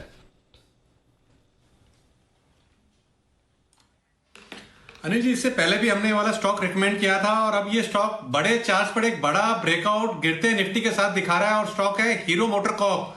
काफी बड़ा ब्रेकआउट हुआ है, इसको मिस नहीं करना चाहिए। और यहाँ पे टारगेट है 3600 से लेकर 3630 के टारगेट के लिए हीरो मोटरकॉर्प को खरीदना है, और स्टॉप लॉस लगाना है 3455 पर एक स्टॉप लॉस लगाना है। ये है हीरो मोटोकॉर्प पर, ये है आपके लिए राय इस समय बंसल जी की तरफ से। कुणाल जी, अरे कुणाल जी है, अरे बंसल जी, कुणाल जी कहाँ रह गए? अनिल जी वही जी बिजनेस स्पेशल हेयर कट के लिए गए हैं अनिल जी, शो छोड़ के। अरे भाई साहब, ये 3:30 बजे के बाद के लिए काम रखिएगी, 3:30 बजे के बाद किस में बिजी है? ये सब मार्केट आवर्स में कैसे है? अलाउड नहीं है, हम तो वीकेंड पे करवाते हैं। चलिए, कुणाल जी का काम भी, लेकिन काम में कोई कमी नहीं, कुणाल जी का काम भी हमारे बंसल जी कर रहे हैं, तो चिंता की बात नहीं है। परफॉर्मेंस पूरी बंसल जी की तरफ से भी आ रही है, लेवल्स के साथ भी, और सब कुछ। आइए, तो ये है आपके लिए हीरो मोटोकॉर्प खरीदने की राय। बिल्कुल, हीरो मोटोकॉर्प पर करनी है खरीदारी, पर एक और स्ट्रैटेजी जो आप बाजार में इस समय ले सकते हैं आ रही है अनिल जी की तरफ से। बिल्कुल, कल के 2000। जी सर। दीप, अभी और थोड़ा उछाल आए तो और बेचना चाहिए। बेचना है एक एनबीएफसी, उसका नाम है L&T फाइनेंस। 89-25 इस रेंज में ये स्टॉक ट्रेड कर रहा है। जी सर। यहाँ पर आपके लिए बेचने की राय है, और ये स्टॉक ऐसा है जो लग रहा है मुझे कि यहाँ से कमजोरी दिखा सकता है। यहाँ से 91 तक आए तो और बेचिए, ठीक है, और 92 का स्टॉप लॉस लगा लीजिए, थोड़ा सा ऊपर 92 का। नीचे में मुझे लगता है 87, 85, और अगर मार्केट खराब रहा था 80 तक के आपको टारगेट्स आते हुए दिख सकते हैं। ये 3 टारगेट के लिए आपको बिकवाली करनी है, क्योंकि L&T फाइनेंस में भी अभी आपने देखा होगा राइट्स इशू आया है। जी, ठीक है, राइट्स इशू आया, राइट्स मेरे ख्याल से 65 रुपये में दिया। हाँ, तो मेरा ये समझना है, जब जैसे राइट्स इशू का बंद तो हो चुका है, एक्सराइट भी हो चुका है, अलॉटमेंट होंगे, शेयर आएंगे, जाहिर सी बात है कि काफ़ी लोग ऐसे होंगे जिन्होंने राइट्स इशू में पैसा लगाया है, तो उन्होंने एफएनओ में बेचा हुआ भी है। आई थिंक सर 1 तारीख को शायद खुल रहा है। हाँ, कुछ तो है, मेरे को डेट एग्जैक्टली याद नहीं। तो मेरा ये समझना है, एक तो राइट्स इशू की जब लिस्टिंग होगी, जब तो उसकी सप्लाई रहेगी। जब तक राइट्स इशू वाली सप्लाई खत्म नहीं होती, तब तक स्टॉक के लिए बहुत भागना मुश्किल है। तो इसलिए ये थोड़ा कमजोरी की तरफ सेफ है। अगर बाजार को कमजोर होना है तो आपको ये सोचना है कि गिरने में आगे कौन रह सकता है। जी, करेक्ट। मतलब बाजार बढ़ता है सब बढ़ते हैं, गिरता है सब गिरते हैं आमतौर पर। फिर आपको उसी में ढूंढना है कि आपका कंफर्ट कॉन्फिडेंस किस में। तो मुझे लगता है उस लिहाज से ये, और दूसरा है कि एनबीएफसी वगैरह थोड़ी सी गाइडलाइंस वगैरह जो आई हैं कल शुक्रवार को, वो भी एक इशू है। तो उस लिहाज से मुझे लगता है कि एल&टी फाइनेंस बेचने के लिए ठीक है। और एल&टी फाइनेंस की बिकवाली पे मैं चार्ट्स पे राय लूँ उससे पहले एक बार फंडामेंटल राय मैं आशु सर से लेना चाहता हूँ, क्योंकि आशु सर की गहरी पकड़ भी है, प्लस जो एनबीएफसी के लिए जो नई डिस्कशन पेपर आई है उस हिसाब से भी क्या किस तरह से आशु सर देख रहे हैं। सर बताइए जरा। अनिल जी देखिए, जो डिस्कशन पेपर है वो कुछ एनबीएफसीज के लिए तो डेफिनेटली नेगेटिव होगा और पर्टिकुलरली प्रोडक्ट साइड पे होगा। अनिल जी देखिए, आप बैंक और एनबीएफसीज को अगर बैंक का जो बोरिंग कॉस्ट है एनबीएफसीज का, उसमें ह्यूज डिफरेंस ये है क्योंकि दोनों के प्रोडक्ट बास्केट डिफरेंट है। अगर आप उस प्रोडक्ट बास्केट पे कंट्रोल कर देंगे, जो आरबीआई का एक मोटिव है, which is probably long term के हिसाब से बहुत अच्छा है मार्केट के लिए, फाइनेंशियल स्टेबिलिटी के लिए, but definitely it can create a dent on many NBFC जिनकी अंदर की फैंसी इनकम बंद हो जाएगी। तो उसके चलते मुझे लगता है कि कहीं ना कहीं अगर ये इंप्लीमेंट होता है तो नेगेटिव होगा, पर्टिकुलरली बजाज फाइनेंस और कुछ ऐसी कंपनीज के लिए। और अनिल जी जहां तक एल&टी हाउसिंग फाइनेंस का है, इससे तो अनिल जी मतलब पूरे मंथ का जो है मुझे लगता है कि लोएस्ट भाव पे आके खड़ा हो गया है। जिस तरह से इसने 92 95 के बैंड से निकल के 105-7 का जंप दिखाया था, राइट इशू के चलते जो एक्सपर्ट आया था उसमें जी सारे ऊपर के बाहर इस एक्सपायरी के लिए ट्रैप है। तो ये तो नीचे में कोई भी भाव हो सकता है इसमें, मतलब it is a no brainer I think head shot against अगर कोई भी लॉन्ग कर रहा है। बस सिर्फ एक कैविएट है कि पूरे मंथ के लोएस्ट भाव पे आके खड़ा हो गया, लेकिन अनिल जो वीक है वो और वीक होता है, जो स्ट्रांग है वो और स्ट्रांग होता है। अगर उस थ्योरी से तो नीचे के भाव आने संभव है और ये बहुत अच्छा हेज है जो आपने आइडेंटिफाई किया है। ठीक बात है, तो हेजिंग के लिहाज से भी ठीक है और दिन के निचले स्तरों की तरफ, महीने के निचले स्तरों की तरफ है। एक बार जरा चार्ट्स पर राय ली जाए। सचिन जी जरा एल&टी फाइनेंस के चार्ट्स देखकर बताइए। अनिल जी मुझे लग रहा है वीकनेस लगभग कंटिन्यू होनी चाहिए, जितने 3 दिन से हम देख रहे हैं। लेवल्स के लिहाज से इम्पोर्टेंट लेवल होगा अराउंड 85-50 के आसपास का। सो ओवरऑल अगर हम इस महीने का डेटा देखें, 7 जनवरी से स्टॉक ने एक clear confident higher top higher bottom sequence बनाई नहीं है। इनफैक्ट एक साइडवेज कंसोलिडेशन में है। इनफैक्ट इसके अगर हम पैटर्न की ओर से देखें तो एक ब्रॉडनिंग फॉर्मेशन है जिसका बेस अराउंड 85 के आसपास है। सो ऊपर का स्विंग ऑलरेडी अच्छी तरह एस्टैब्लिश हुआ था 100 के आसपास का। तो मुझे लग रहा है अभी नीचे जो 85-50 के आसपास का बेस है, मुझे लग रहा है वहां पर एक बार स्विंग एस्टैब्लिश होना चाहिए। सो डेफिनेटली यहाँ पर लॉन्ग्स प्रेफर नहीं करने चाहिए, प्रेफरेबली शॉर्ट्स ही रखने हैं। एंड जिस तरीके से ये सीक्वेंस चल रही है, मुझे लग रहा है वीकनेस 93 अगर ये लेवल निकल जाता है तो ही थोड़ी सी सेटल होगी, नहीं तो मुझे लग रहा है वीकनेस यहाँ पे कंटिन्यू रह सकती है 85 के लक्ष्य के लिए। ओके तो ये है आपके लिए एल&टी फाइनेंस 85 की तरफ जाते हुए दिख रहा है, पर बढ़िया नतीजे आ रहे हैं आरती ड्रग्स की तरफ से। कुणाल जी आप चार्ट पुल अप करें, मुनाफा 27 करोड़ से बढ़कर 68 करोड़ का मुनाफा आते हुए दिखा है। तो एक दमदार मुनाफे का फिगर आया है कंपनी के लिए। और इसके अलावा अगर आप देखें तो आय में भी अच्छी बढ़त है, 474 करोड़ से बढ़कर आय इनकी 530 करोड़ के करीब आई है। तो दमदार नतीजे आते हुए दिख रहे हैं। ऑपरेशनल फ्रंट्स पर भी अगर आप देखें तो टोटल एक्सपेंसेस में एक गिरावट, टोटल एक्सपेंसेस तो इन्होंने मेंटेन करे हैं, पर कुछ एक्सपेंसेस के वेरिएबल्स हैं जहां पर आपने अच्छा प्रदर्शन आते हुए देखा है। फाइनेंस कॉस्ट भी कम हुई है कंपनी की तरफ से। तो कुणाल जी नतीजे तो अच्छे आ रहे हैं, स्टॉक भी एक्शन में है, बताएं चार्ट्स क्या कह रही हैं सर।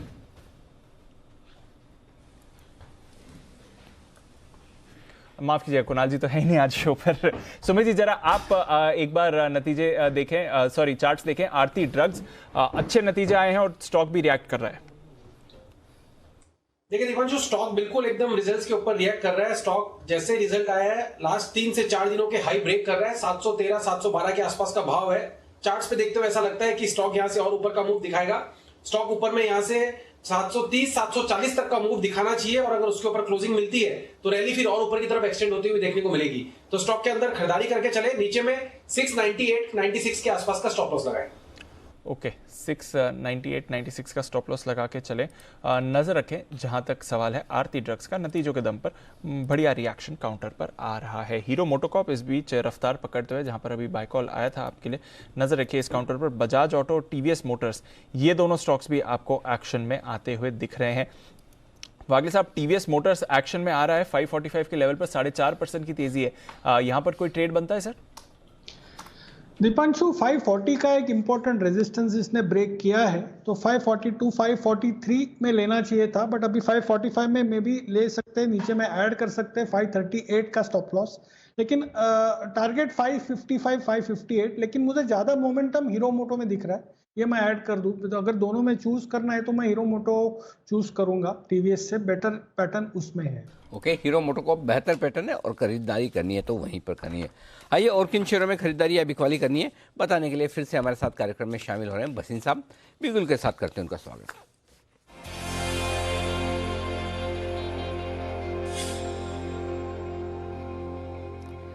स्वागत है भसीन साहब आपका एक बार फिर से। सर नमस्कार। सबसे पहले तो एक बार अपडेट्स आपसे ले लूं, उसके बाद फ्रेश कॉल्स। जी सर बताएं। सिग्नल दिया था वो हो गया, HCL टेक में बने रहिए, तो उसका ट्रेडर के लिए स्टॉप लॉस के पास है, but I would suggest if you can add on to HCL tech it should be an outperformer. आज की volatility is more to do with the holiday tomorrow and some uncertainty, but ये this will again start to do very well on Wednesday onwards. So I think that this is a time to buy good quality stocks, and we are very, very bullish on certain sectors like pharma, IT and cement. तो दूसरा आपको मैंने अभी सन फार्मा और ICICI pru का है, add कीजिए position, they will be outperformers in this year, so make your position more secure over there. Autos are telling you what the numbers for. देखिए अनिल जी, दो चीज होती है, कमर्शियल व्हीकल और सीमेंट, वो बताती है कि इकोनॉमी कैसे चल रही है, और आप उसके नंबर देखो, यू विल बी अस्टाउंडेड। तो बैक एंडेड होता है, economic numbers will come front ended. अब आपके लिए दो बाइज हैं जो BTSTT आप कह रहे हो, आप लेने के लिए है। आई रीट्रेट अब buy on Sun Pharma and ICICI। अब दो बाइज हैं, आप कहे तो मैं शुरू। परफेक्ट सर, चलिए तो खरीदारी करते रहे और अच्छे स्टॉक्स में नीचे आए तो और आप अक्यूमुलेट भी कर सकते हैं, चिंता की बात नहीं। क्वालिटी स्टॉक्स में खरीदारी करते रहे, ये भसीन साहब कह रहे हैं। बताएं सर अब दो फ्रेश नए स्टॉक सर। तो अगेन जिसका इंश्योरेंस में रिजीम है वो बजाज फिनसर्व, नंबर्स वो वेरी स्ट्रॉन्ग, 9170 to 9200 लीजिए, 9100 का स्टॉप लॉस है और स्मॉल स्टॉक लॉस, लेकिन this stock is headed to 10,000। Now it may take week और it may take, but I think this budget will have two sector जो सबसे ज्यादा गेन करेंगे। One will be insurance and the other will be pharma, because of the outsourcing coming from China. Pharma and insurance will get a huge incentive from this government. तो Bajaj Finserv is my first by. दूसरा bye है Divi's lab, ये एक under performer है जब से मैंने कहा 3600-3700 में, लेकिन इसका भाव अनिल जी मैं आपको 4500 रुपए दिखा दूंगा। इसके 6 तारीख को नंबर्स है, नंबर विल बी ब्लॉकबस्टर। तो 3530-40 में लीजिए। आपको आज इसमें 3475 का स्टॉप लॉस रखिए, 3700 का टारगेट। परफेक्ट। तो डीवीज लैब नतीजे बहुत ही दमदार आएंगे, आने भी चाहिए। पिछली तिमाही के नंबर्स अब तक के सबसे बेहतरीन रहे और स्टॉक अच्छा करेक्शन भी हो चुका है, ऊपरी स्तर से लगभग 8-10% करेक्शन भी हो चुका है, तो एंट्री पॉइंट भी सही है। और फार्मा शेयर में तो क्रांति है ही। 3475 के स्टॉप लॉस के साथ डीवीज खरीदिए।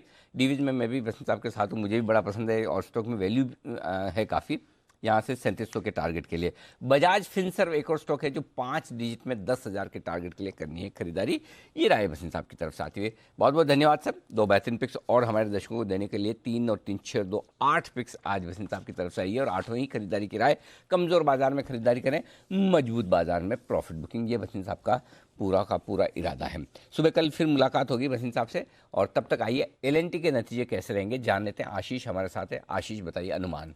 अनिल जी नतीजे बढ़िया देखने को मिलेंगे। इनका इलेक्ट्रिकल और ऑटोमेशन कारोबार को अगर आप हटा के देखें तो हाईएस्ट एवर इन्हें जो ऑर्डर इनफ्लो है वो देखने को मिलेगा। तिमाही के दौरान करीब 50,000 से 60,000 करोड़ के नए ऑर्डर्स मिल रहे हैं और पूरे साल के अगर आप ऑर्डर बुक देखें तो उसमें आपको सालाना आधार पर करीब 13% की ग्रोथ देखने को मिलेगी। 3,06,000 करोड़ के आसपास की इनकी ऑर्डर बुक हो गई है, यानी ऑर्डर बुक के हिसाब से अगर आप देखें तो नतीजे काफ़ी शानदार रहेंगे। और खास बात ये भी रही है कि इस बार जो है माना जा रहा है कि गाइडेंस कंपनी की तरफ से आती हुई नजर आएगी। पिछले 3 तिमाहियों से कंपनी ने गाइडेंस नहीं दी है। एग्जीक्यूशन में काफ़ी सुधार देखने को मिला और नए ऑर्डर्स जो इनको खासतौर पर अगर आप देखें तो मेट्रो सेगमेंट से मिल रहे हैं, इसके चलते एक बढ़िया उत्साह देखने को मिलेगा। लेकिन आपको आंकड़े बता देता हूँ, मार्जिन में हमारा अनुमान है कि 11.4 से घटकर 10.3% रहेंगे इनके EBITDA मार्जिन। कामकाजी मुनाफा करीब 8% की गिरावट के साथ रहेगा और इनकी आय में तो हल्की 1.5% की बढ़त देखने को मिलेगी। लेकिन ऑर्डर इनफ्लो के हिसाब से अगर आप देखें तो नतीजे शानदार रहेंगे, जबरदस्त अच्छे नतीजे।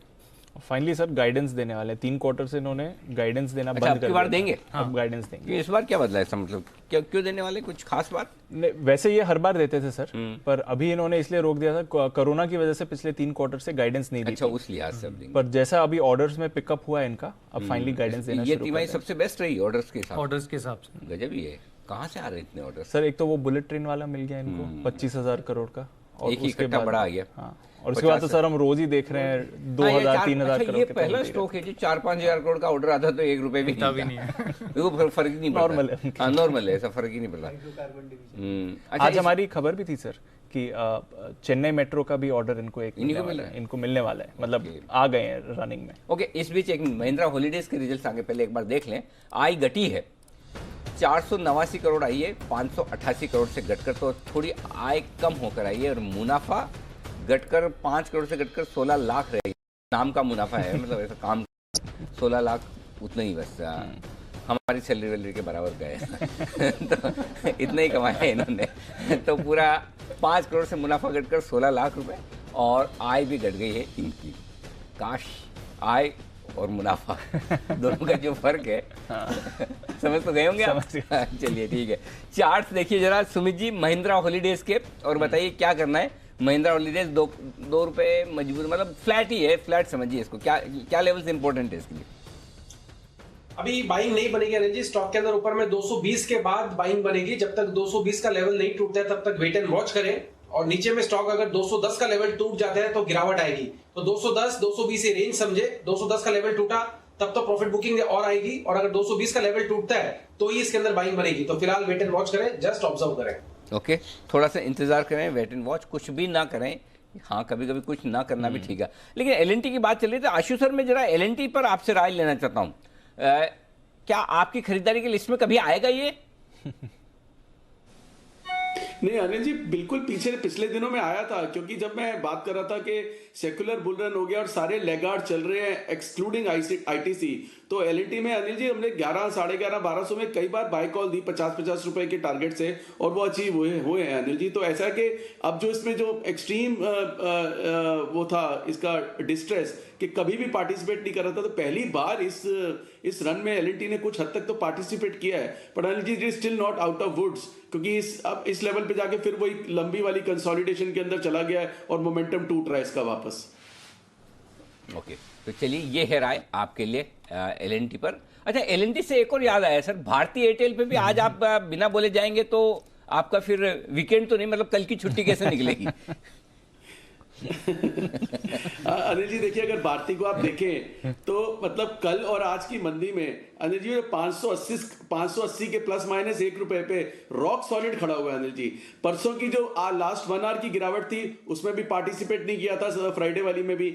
आज की भी जो सुबह की और जो बीच में इंटरमिटेंट गिरावट आई है, गिरावट में पार्टिसिपेट नहीं किया। तो अनिल जी एक देखिए, थोड़ा सा करेक्शन के बाद एक टाइम वाइज कंसोलिडेशन के अंदर है। मुझे भारती में कोई चिंता नहीं है, मतलब भारती में अनिल जी अगर पूरे महीने का भी देखेंगे तो अभी ऊपर 600 से 580 करेक्ट हुआ है। और इस महीने में तो अनिल जी जो पुराने 1-2 महीने 3 महीने के लोग जो बाइंग करके डिलीवरी लेके बैठे थे वो सबने एग्जिट किया, निकले हैं। तो ये उस जो मतलब बाकी स्टॉक्स के लिए मैंने बोला कि जो जिनमें एग्जिट नहीं मिलेगा, Bharti does not fall into that bracket. But yes, अगर मार्केट में थोड़ा सा आएगा तो 5-7 रुपए लग सकते हैं, लेकिन अनिल जी 575 और 580 के बीच में बहुत ज्यादा स्ट्रेंथ दिखा रहा है ये, बहुत ज्यादा। बट शेयरों से इतना प्यार हो जाता है कि उसके लिए कुछ भी आप खराब तो बोल ही नहीं सकते, संभव ही नहीं है। मतलब ऐसा कैसे बोल दें, मतलब वो शेयर आपको बहुत अच्छा लग सकता है, अच्छा लग सकता है या कम अच्छा लग सकता है, बस 3 ही कैटेगरी में आता है। कम अच्छा लग सकता है। खराब वाली कैटेगरी तो होती नहीं इसके लिए। तो चलिए, अच्छी बात है, भारतीय कोई टेंशन वाली बात नहीं। आइए, रिलायंस नतीजों के बाद जो टूटा है उसकी वजह जान लेते हैं। वरुण हमारे साथ है बताने के लिए। वरुण, इतना तेज गिरावट? देखिए अनिल जी, वैसे तो इस काउंटर की आदत हो गई है नतीजों के बाद ये गिरता ही गिरने की। हाँ। पिछले क्वार्टर में भी यही हुआ था, नतीजे आए थे तब 2050 के आसपास ट्रेड कर रहा था, अगले दिन गिर के 1870 के आसपास आ गया था, यानी कि 8% के आसपास की गिरावट। लेकिन इस बार की गिरावट थोड़ी चिंताजनक है, और वो क्यों है?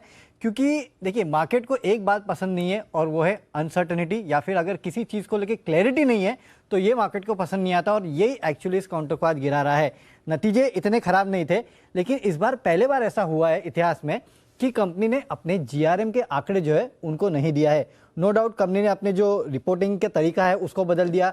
जो कंपनी का रिफाइनिंग और पेट्रोकेम का कारोबार था, अब उसको ऑयल टू केमिकल कारोबार करके कंपनी ने दिखाया है। लेकिन रिलायंस इंडस्ट्रीज के अगर आपको ऑयल एंड गैस के कारोबार को मापना है तो उसका एक जो मेन पैरामीटर था वो था जीआरएम, और इस बार कंपनी ने अपने जीआरएम का आंकड़ा नहीं दिया। इनफैक्ट पिछले क्वार्टर में इस कंपनी का जो जीआरएम था वो लाइफ लोस पे आ गया था $5.7 पे, और उसके बाद अब जीआरएम नहीं देना, ये कहीं ना कहीं इस कंपनी के ऊपर एक क्वेश्चन मार्क खड़ा करता है। इसके अलावा आपको याद होगा सऊदी अरब के साथ जो डील थी ऑयल एंड गैस कारोबार को लेके, उसको लेके भी कोई अपडेट नहीं है। तो ये जो एक समय पे इस कंपनी का ब्रेड एंड बटर कारोबार हुआ करता था, मेन कारोबार हुआ करता था, उसको लेके क्लैरिटी है नहीं। इसके अलावा कुछ रिपोर्ट्स ये सजेस्ट कर रही है कि इन्होंने अपना जो रिटेल और जियो का कारोबार बेचा है, उसके कारण आगे जाके मुनाफे में कमी आएगी। क्यों? क्योंकि काफ़ी हद तक हिस्सा तो ये बेच चुके हैं। तो जैसे कि रिटेल में 10% हिस्सा बेचा है, उसके कारण मुनाफा करीब 7% के आसपास गिर सकता है, और जियो में जो 33% के आसपास बेचा है, उसके चलते कुछ मान के चल रहे, इनफैक्ट ईडलवाइज की रिपोर्ट में पढ़ रहा था, वो कह रहे थे कि 63% के आसपास का जो कंट्रीब्यूशन है वो कम हो जाएगा, जिसके कारण मुनाफा कम हो सकता है, क्योंकि ये दोनों कारोबार इस कंपनी के एबिट में कंट्रीब्यूट करते हैं। इसके अलावा एक और चीज़ है, जो इनका फाइबर टू होम कारोबार है, उसको लेके भी क्लैरिटी नहीं दी है। सब जगह यही दिया गया है कि अच्छी ग्रोथ हो रही है, नंबर्स कहीं दिए गए नहीं है। तो ये वो चिंता की बात है, जिसके कारण आप देख रहे हैं कि रिलायंस का काउंटर गिर रहा है आज, अच्छे नतीजों के बावजूद। तो चलिए, अच्छे नतीजों के बावजूद रिलायंस कमजोर होता हुआ दिख रहा है, क्योंकि सिर्फ जीआरएम्स के आंकड़े नहीं दिए और हाँ, एफटीटीएच जो होता है फाइबर टू होम इनका कारोबार है, उसको लेके भी कोई नंबर नहीं है, कुछ नहीं, सिर्फ दिया है गुड ग्रोथ। आई मीन, तो है क्या फिर? मैं नंबर नहीं देंगे तो आप खराब मान लोगे, लेकिन गुड ग्रोथ बोलोगे तो हम मान लेंगे। वो भी तो प्रॉब्लम है ना अनिल जी। डेटा नहीं है सर, डेटा नहीं है, डेटा नहीं है, बस ठीक है, डेटा के डेटा नहीं है, राइट। हाँ, कितने डेटा यूजर उसके डेटा नहीं है। आशु सर, जरा राय दीजिए आपकी रिलायंस पर।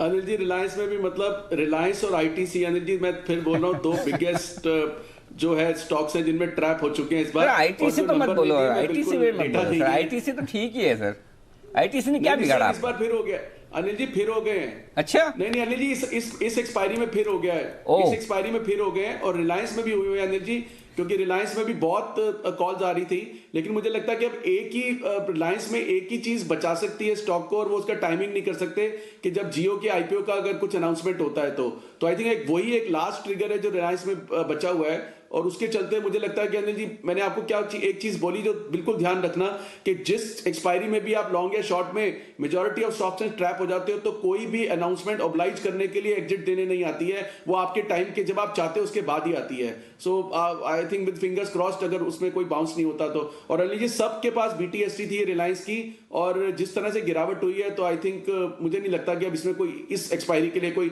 मेजर बाउंस बैक आएगा। बजट की बात तो अनिल जी वो डिफरेंट एक बिल्कुल बॉल गेम ऑल टुगेदर है। तो ये सारे जो व्यू है अनिल जी, एक्सपायरी तक के लिए वैलिड है। ओके, एक्सपायरी तक के लिए ये व्यू वैलिड है। इसमें एक और फैक्टर आया सर, टेलीकॉम के लिए इलॉन मस्क साहब, उन्होंने कुछ कमेंट्स करे हैं कि जो रेवोल्यूशन बाकी जगहों पर आया है वो अब टेलीकॉम और इंटरनेट में आना चाहिए, और उन्होंने सैटेलाइट इंटरनेट को बढ़ाने का बात किया है। पिछले हफ्ते इनकी एक स्पेस भी कंपनी है, स्पेस एक्स, जो रॉकेट्स लॉन्च करती है ऊपर, तो उन्होंने स्टार लिंक करके एक लॉन्च किया था। आइडिया इज रूरल एरियाज में, अनकनेक्टेड एरियाज में अब सैटेलाइट के जरिए इंटरनेट आएगा। तो ये अब मस्क साहब चाहते हैं कि अब ये इंटरनेट और टेलीकॉम को रेवोल्यूशनाइज किया जाए। उनका कहना है कि अभी तक यहाँ पे टेक्नोलॉजी वैसी नहीं है जैसी होनी चाहिए। ये तो इंटरेस्टिंग चीज है। बग्गा साहब जहां कहीं भी हैं, हमें सुन तो रहे होंगे, घर पे ही होंगे, वर्क फ्रॉम होम चल रहा है बग्गा साहब का। बग्गा साहब तैयारी कर लीजिए, आपका इंटरव्यू कर रहे हैं। बग्गा साहब जरा टेस्ला पर, मस्क साहब पर, और ये जो सैटेलाइट इंटरनेट वाली जो बात करें, इस पर पूरी तैयारी करके आइए, आपसे विशेष चर्चा करनी जी, है ना। बग्गा साहब से बातचीत की जाए इस पर। बिल्कुल। और सर कहना भी है कि भारत में एक रिपोर्ट भी आई कि भारत में डेटा वर्ल्ड का सबसे चीपेस्ट है, बट अगर आप कनेक्टिविटी और स्पीड देखें तो भी वो सबसे खराब ही भारत की है। ऑलमोस्ट मतलब अच्छी है बट वैसी नहीं है जैसी कंपेरेबल होने चाहिए। यूरोप में इधर घूमने जाओ, बाहर जाओ, उनके जो वो रेस्टोरेंट में वाईफाई होते हैं ना, वो हमारे घर के वाईफाई से ज्यादा फास्ट है।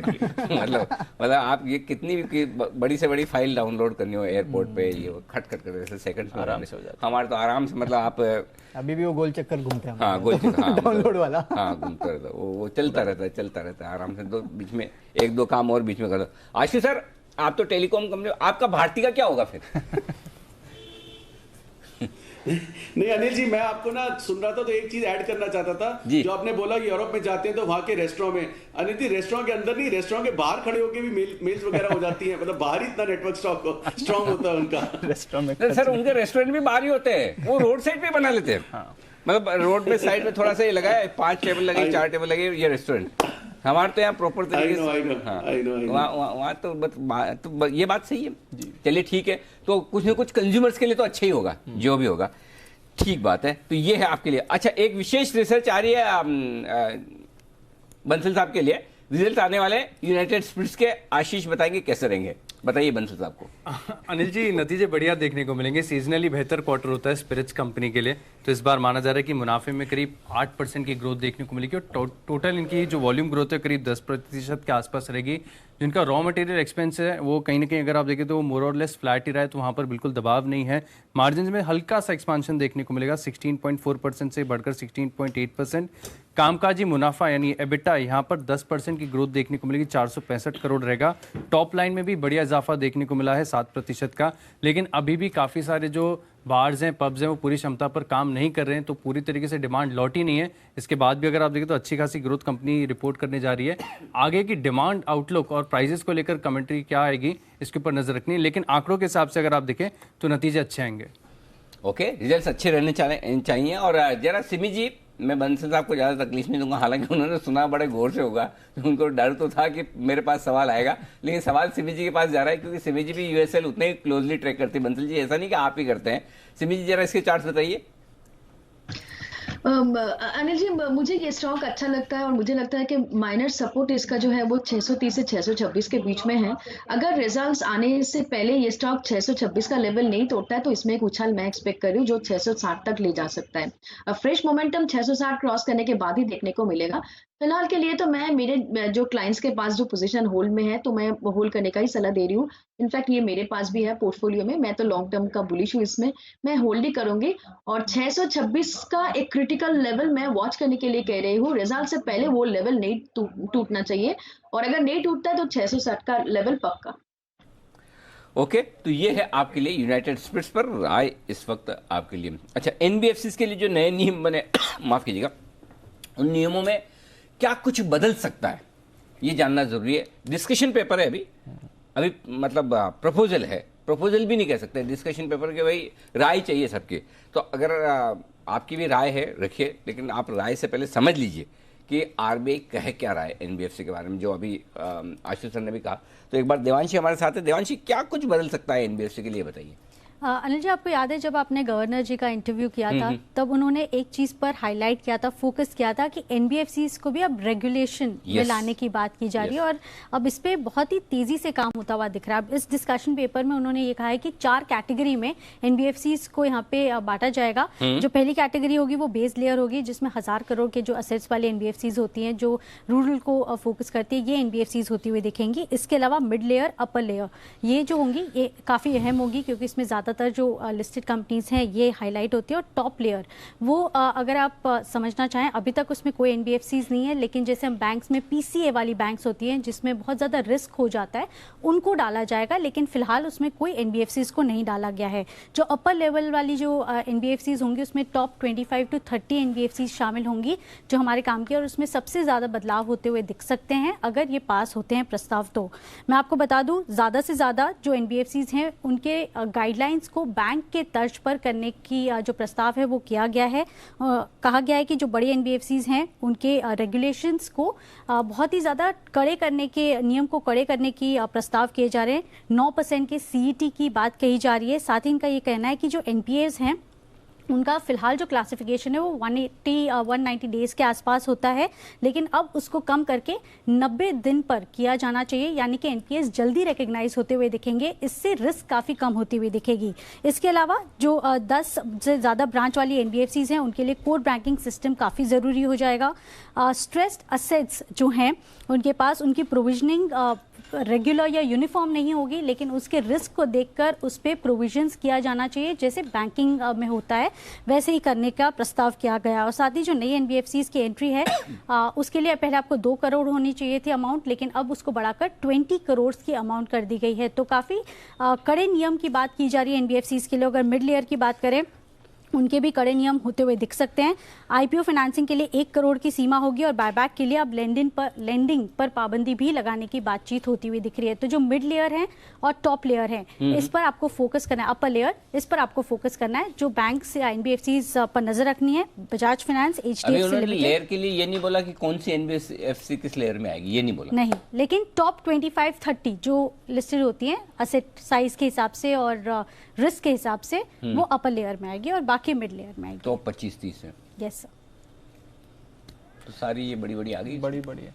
बट सर इसमें मतलब ये जो टॉप 25-30 के लिए ऑलरेडी थोड़ी तो उनमें ऑलरेडी ये रिस्क मैनेजमेंट होता ही है। हाँ, वो रेगुलेटेड बेटर, जैसे कि एचडीएफसी, बजाज फाइनेंस, फिनसर्व, इस तरह की श्रीराम ट्रांसपोर्ट, चोला वगैरह। लेकिन सर उसमें प्रोविजनिंग आपको ज्यादा करनी पड़ेगी, जो अब तक वो नहीं करते थे। तो इसकी वजह से उनके पास जो लेंडिंग पावर है वो थोड़ा सा कम हो सकता है, और सीटी नहीं रखते थे इतना ज्यादा, वो रखना पड़ेगा 9% का। परफेक्ट। तो ये बदलाव हो सकते हैं, होंगे ही, जरूरी नहीं, हो सकते हैं, क्योंकि ये डिस्कशन पेपर है। जरूरी नहीं कि डिस्कशन पेपर में फाइनल हो ही जाए, लेकिन ये होने की संभावनाएं आपके लिए बन सकती है। ओहो, निफ्टी, हाँ, ये तो मतलब लोएस्ट पॉइंट पे आ गया दिन के। जी सर। 14,225 ये है निफ्टी का लेवल, और बैंक निफ्टी अभी भी हरे निशान में सर उठा के खड़ा है भाई। Thank you very much.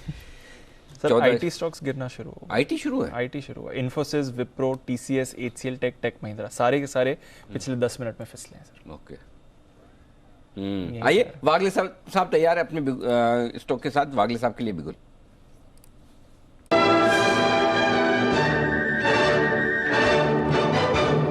बताएं वागले साहब। अनिल जी, दीपांशु ने जो कहा मेरे रडार पर बिल्कुल वही आया है। एचसीएल में एक बड़ा वाला ब्रेकडाउन है, 960 का वो ब्रेकडाउन का लेवल है। अभी थोड़ा सा फास्ट गिरा, ये 945 आ गया, यहाँ पर बेचिए, बाउंस बैक आता है 50-51 तक ऐड करिए। मुझे लगता है एचसीएल टेक 900-915 के बीच में जाने के लिए तैयार है। यहाँ से भी मुझे 40 से 50 रुपए की डाउन मूव दिखती है। एचसीएल टेक में यहाँ पर बिकवाली करने की राय है। बिल्कुल, मुझे लगता है आपके विचार बहुत मिलते हैं। जैसे ही दीपांशु कभी हिंट करता है, उसके बाद वागले साहब की तरफ से जल्दी से चार्ट आ जाते हैं। तो चलिए, वागले साहब की तरफ से बिकवाली की राय एचसीएल टेक में 900-915। अरे वागले साहब, स्टॉप लॉस नहीं लगा ना कुछ? अनिल जी, 963 का स्टॉप लॉस है। 963 परफेक्ट है। सिमी जी के लिए बिगुल।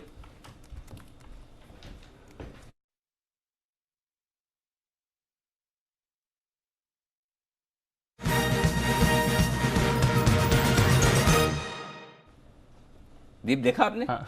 हमारे पीसीआर वाले कितने सुस्त है। मैंने नहीं बोला सिमी के नॉन स्टॉप शेयर तो ढूंढा ही नहीं तब तक आराम से कि अभी तो सिमी जी के लिए बिगुल, देखते हैं सिमी का नॉन स्टॉप। मैंने बोले नहीं, मैं रुक गया बीच में से ही। कभी कभी चेक करते रहना चाहिए। Surprise element, surprise. Simi ji बताइए स्टॉक आपका। अनिल जी, एक पहले तो मैं थोड़ा सा एक अपडेट दे देना चाहूंगी। आज सुबह मैंने क्या दिया था, ग्रसिम दिया था, वो बहुत चल गया।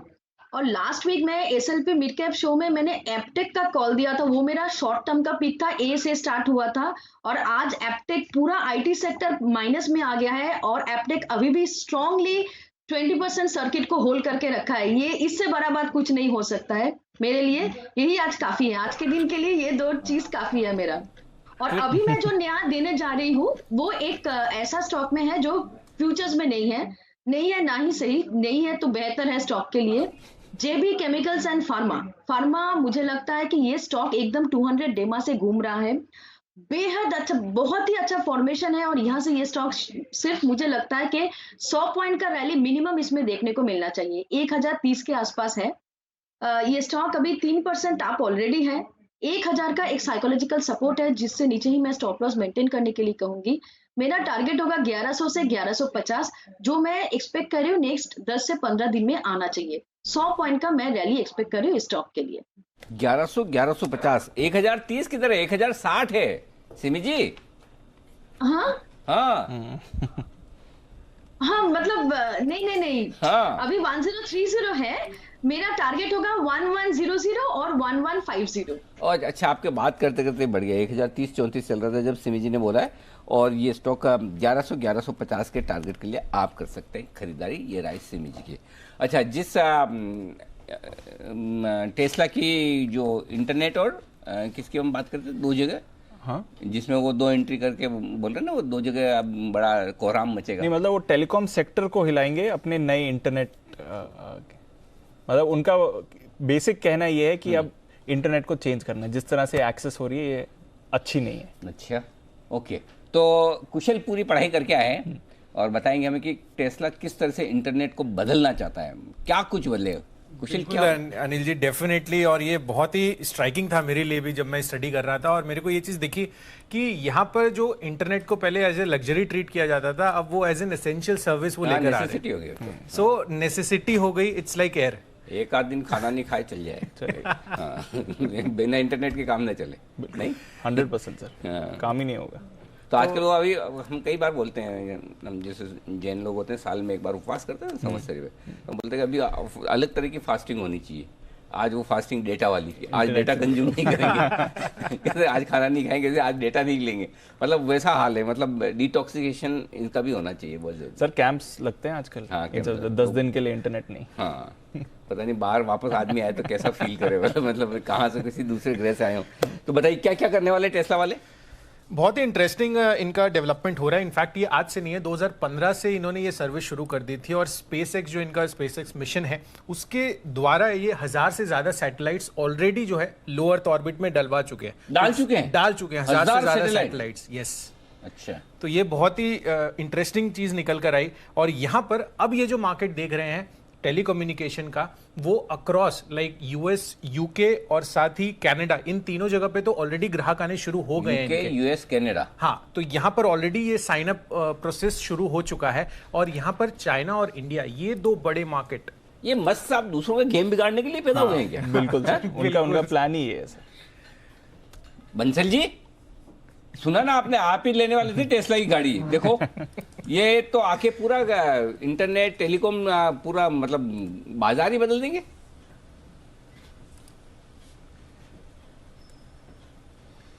बिल्कुल अनिल जी। अच्छा अनिल जी, देखिए अभी हमारे यहाँ तो सिग्नल भी नहीं रहते हैं, 4G तो देखने को दिखता है, और कई बार तो अनिल जी सिग्नल के डंडे दिख रहे होते हैं लेकिन बात नहीं हो पाती है। तो ये सैटेलाइट के थ्रू सिग्नल आएगा तो अच्छा है अनिल जी। उसका प्रॉब्लम टेक्नोलॉजी से नहीं है, टाइमली पेमेंट से है बंसल जी।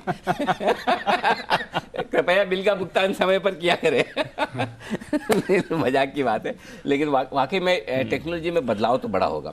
तो एक तो ये करने वाले, और क्या खास करने वाले हैं? तो यहाँ पर सबसे बड़ा इम्पैक्ट, ये जितनी भी अपनी भारतीय टेलीकॉम कंपनियां हैं जो फाइबर ऑप्टिक्स में अपने बड़े बड़े इन्वेस्टमेंट्स कर रही हैं गांव-गांव तक पहुंचाने के लिए, तो वहां पे अब प्रोपोजिशन जो है वो बहुत एक्सपेंसिव है उनके लिए, मतलब ये चीज करना। अब वो फाइबर ऑप्टिक फाइबर लाइन बिछाने की जरूरत ही नहीं पड़ेगी। हाँ, वो लोग जमीन से पहुंच रहे हैं, वो डायरेक्ट एयर से पहुंच रहा है। आशीष सर जरा समझाओ, आप तो इतनी भारतीय एयरटेल की इतनी रिसर्च करके बैठे हो, क्या होगा फिर अभी ये टेलीकॉम सेक्टर का? अनिल जी देखिए, इसमें ना सबसे बड़ा यही थ्रेट रहता है कि टेलीकॉम कंपनीज को कि कोई भी चेंज ऑफ टेक्नोलॉजी से ह्यूज कैपेक्स हो जाता है, वही सबसे बड़ा थ्रेट रहता है। और उसी के चलते आपने देखा कि हमारे यहाँ ये स्ट्रगल रही है इंडिया में, और कुछ कंपनीज बंद भी हुई हैं, प्रॉब्लम हुई है।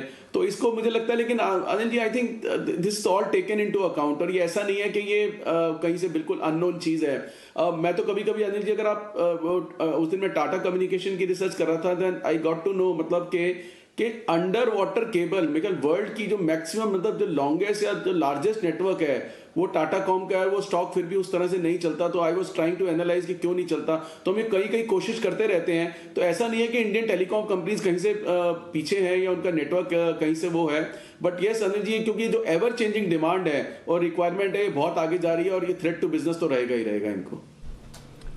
ओके, तो टेलीकॉम के लिए एक नया थ्रेट आते हुए दिख रहा है, और ये जो कुशल हाईलाइट कर रहे हैं, देखते हैं कितना बड़ा पेनिट्रेशन होता है और किस तरह से इसकी अडॉप्शन होता है। बट डेफिनेटली मस्क साहब जो डिस्टॉर्शन के लिए जाने जाते हैं, अब डिसरप्शन लेकर आने वाले हैं इंटरनेट स्पेस में, तो यहाँ पर भी आपको रखनी चाहिए नज़र रखें बाजार पर। बैंक निफ्टी थोड़ा रिकवर ज़रूर हुआ है, पर निफ्टी आपको डेज लो के करीब ही ट्रेड करते हुए दिख रहा है। कोई वहाँ पर बदलाव इस समय तो नहीं आया सर। वहीं पर मतलब ताकत है नहीं, ताकत नहीं है सर।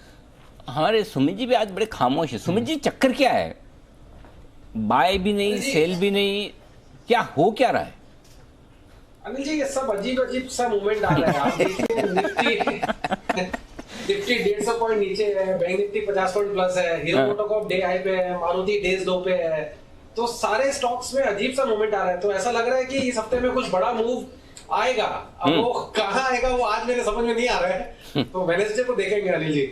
बात तो सही है, इसीलिए मैं सुबह ही बोला था आज ऐसा ही रहने वाला है। सुबह लग ही रहा था कि आज का सेशन ऐसे ही रहेगा, दिन भर में आपको समझ में नहीं होगा आएगा करना क्या है।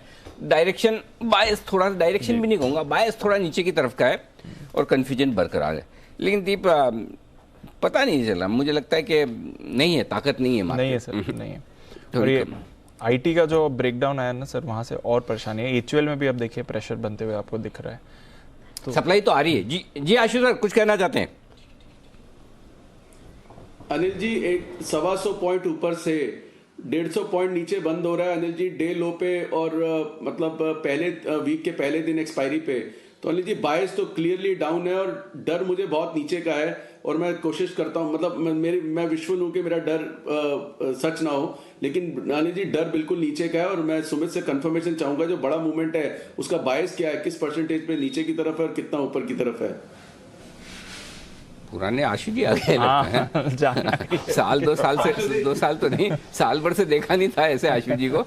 वापस भाई ये भालू सो रहे हैं, इन्हें सोने दो, कृपया करके जगाए ना। सुमित जी बहुत दूर का लेवल देना, ऐसा बताना कि इसके नीचे ही खराब होगा, ताकि आशु जी का कॉन्फिडेंस बहुत बढ़े ना। बिल्कुल अनिल जी, वो जाग रहे, ऐसा लग रहा है धीरे धीरे करके। तो 14,200 का इमीडिएट सपोर्ट है, और 14,200 का सपोर्ट टूटता है तो 200-250 पॉइंट आ सकता है, लेकिन अभी तक कोई बहुत बड़ी मंदी के संकेत नहीं मिल रहे हैं। और कल छुट्टी है, इसके लिए मैं शांत बैठा हूं कि अभी कॉल्स एक बार देने नहीं है, इसके लिए परसों देखेंगे। You never know, expiry week है, बजट वीक है, सडन स्विंग्स देखने को मिलेंगे, क्योंकि विक्स के अंदर भी आप देखिए हलचल बढ़ रही है, तो विक्स का मोमेंटम बढ़ने की वजह से ये वॉलिटिलिटी हमको देखने को मिल रही है। तो 14,200 इमीडिएट सपोर्ट है, उसके बाद 14,000 का सपोर्ट है। तो चलिए 14,200 के नीचे बंद हो, अरे भाई बॉर्डर पे ही है, एकदम एज पे तो है। 14,200 में क्या कितना बचा? अच्छा 10 ही मिनट है, फिर तो ठीक है, बच जाएंगे हम, चिंता न करें। तो 14,200 होगा तो फिर परसों ही होगा, आज सुनेंगे। लेकिन फिलहाल क्लोजिंग मज़ेदार तो नहीं है, अच्छी तो नहीं है। एनसीसी एक स्टॉक है जो देखिए कमाल कर रहा है। सुबह सुबह आज एसपीएल मिड कैप स्टॉक्स में सेठी साहब ने दिया था 7% ऊपर है, वाह क्या बात है। आइए सचिन जी तैयार है अपने बीटीएसटी के साथ, बिगुल के साथ, सचिन जी के लिए कर लेते हैं कॉल उनका।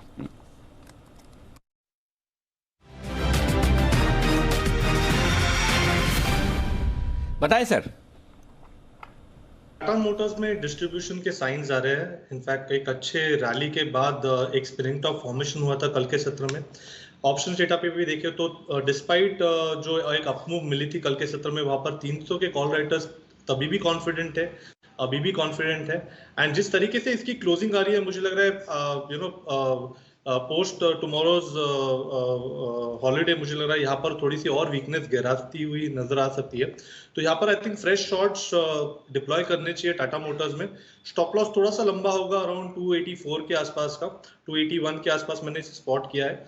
एंड जिस तरीके से इसके सपोर्ट्स है, मुझे लग रहा है एक meaningful support on the lower side लगभग अराउंड 258 के आसपास का ही है। तो मुझे लग रहा है यहाँ पर एक डिस्ट्रीब्यूशन फेज है, इसका आरएसआई ऑलरेडी वहां पर एक डाइवर्जेंस दिखा ही रहा है, तो मुझे लग रहा है प्राइस भी यहाँ पर फॉलो थ्रू दिखा देगी। सो शॉर्ट्स डिप्लॉय करने हैं टाटा मोटर्स में 284 के स्टॉप लॉस के साथ 258 के टारगेट के लिए। ओके, तो टाटा मोटर्स पर आ रहा है ब्रेकडाउन, 258 का टारगेट और रखें स्टॉप लॉस 284 का, बिकवाली करके चले। आइए अनिल जी के पास चलते हैं फाइनल स्ट्रैटेजी के लिए।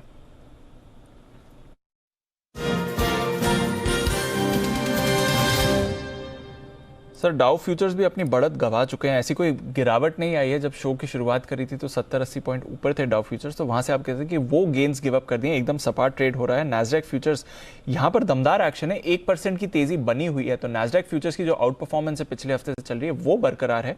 डाउ फ्यूचर्स सपाट हो गए हैं। तो 100 ऊपर थे, सुबह 100 ऊपर थे सर। अच्छा कल का भी, आज तो एक रात का, आज का है, कल का भी है मामला इनका? कल का भी है, जो हमारा नहीं होगा। कल हमारी छुट्टी, हमारे अकेले ही है छुट्टी, तो कल बाकी ग्लोबल मार्केट तो खुले, तो 2 दिन का मामला है। देखिए दीप, एक सिंपल चीज़ है भाई, अपने को कॉन्फिडेंस नहीं है, और मैं तो 60% से 75% नीचे की तरफ आ चुका हूँ, करेक्ट 2:30 बजे FIS की तरह। हाँ एग्जैक्टली। तो हमें बाइंग तो अभी कुछ नहीं करनी, दिन के लो पॉइंट पर बंद हो रहे हैं, नहीं करनी है।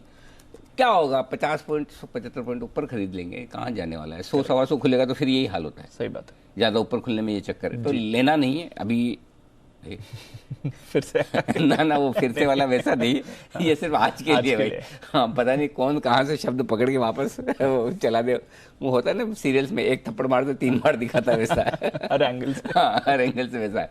तो चलिए फिलहाल एक आज के लिए वेट एंड वॉच रखिए जी।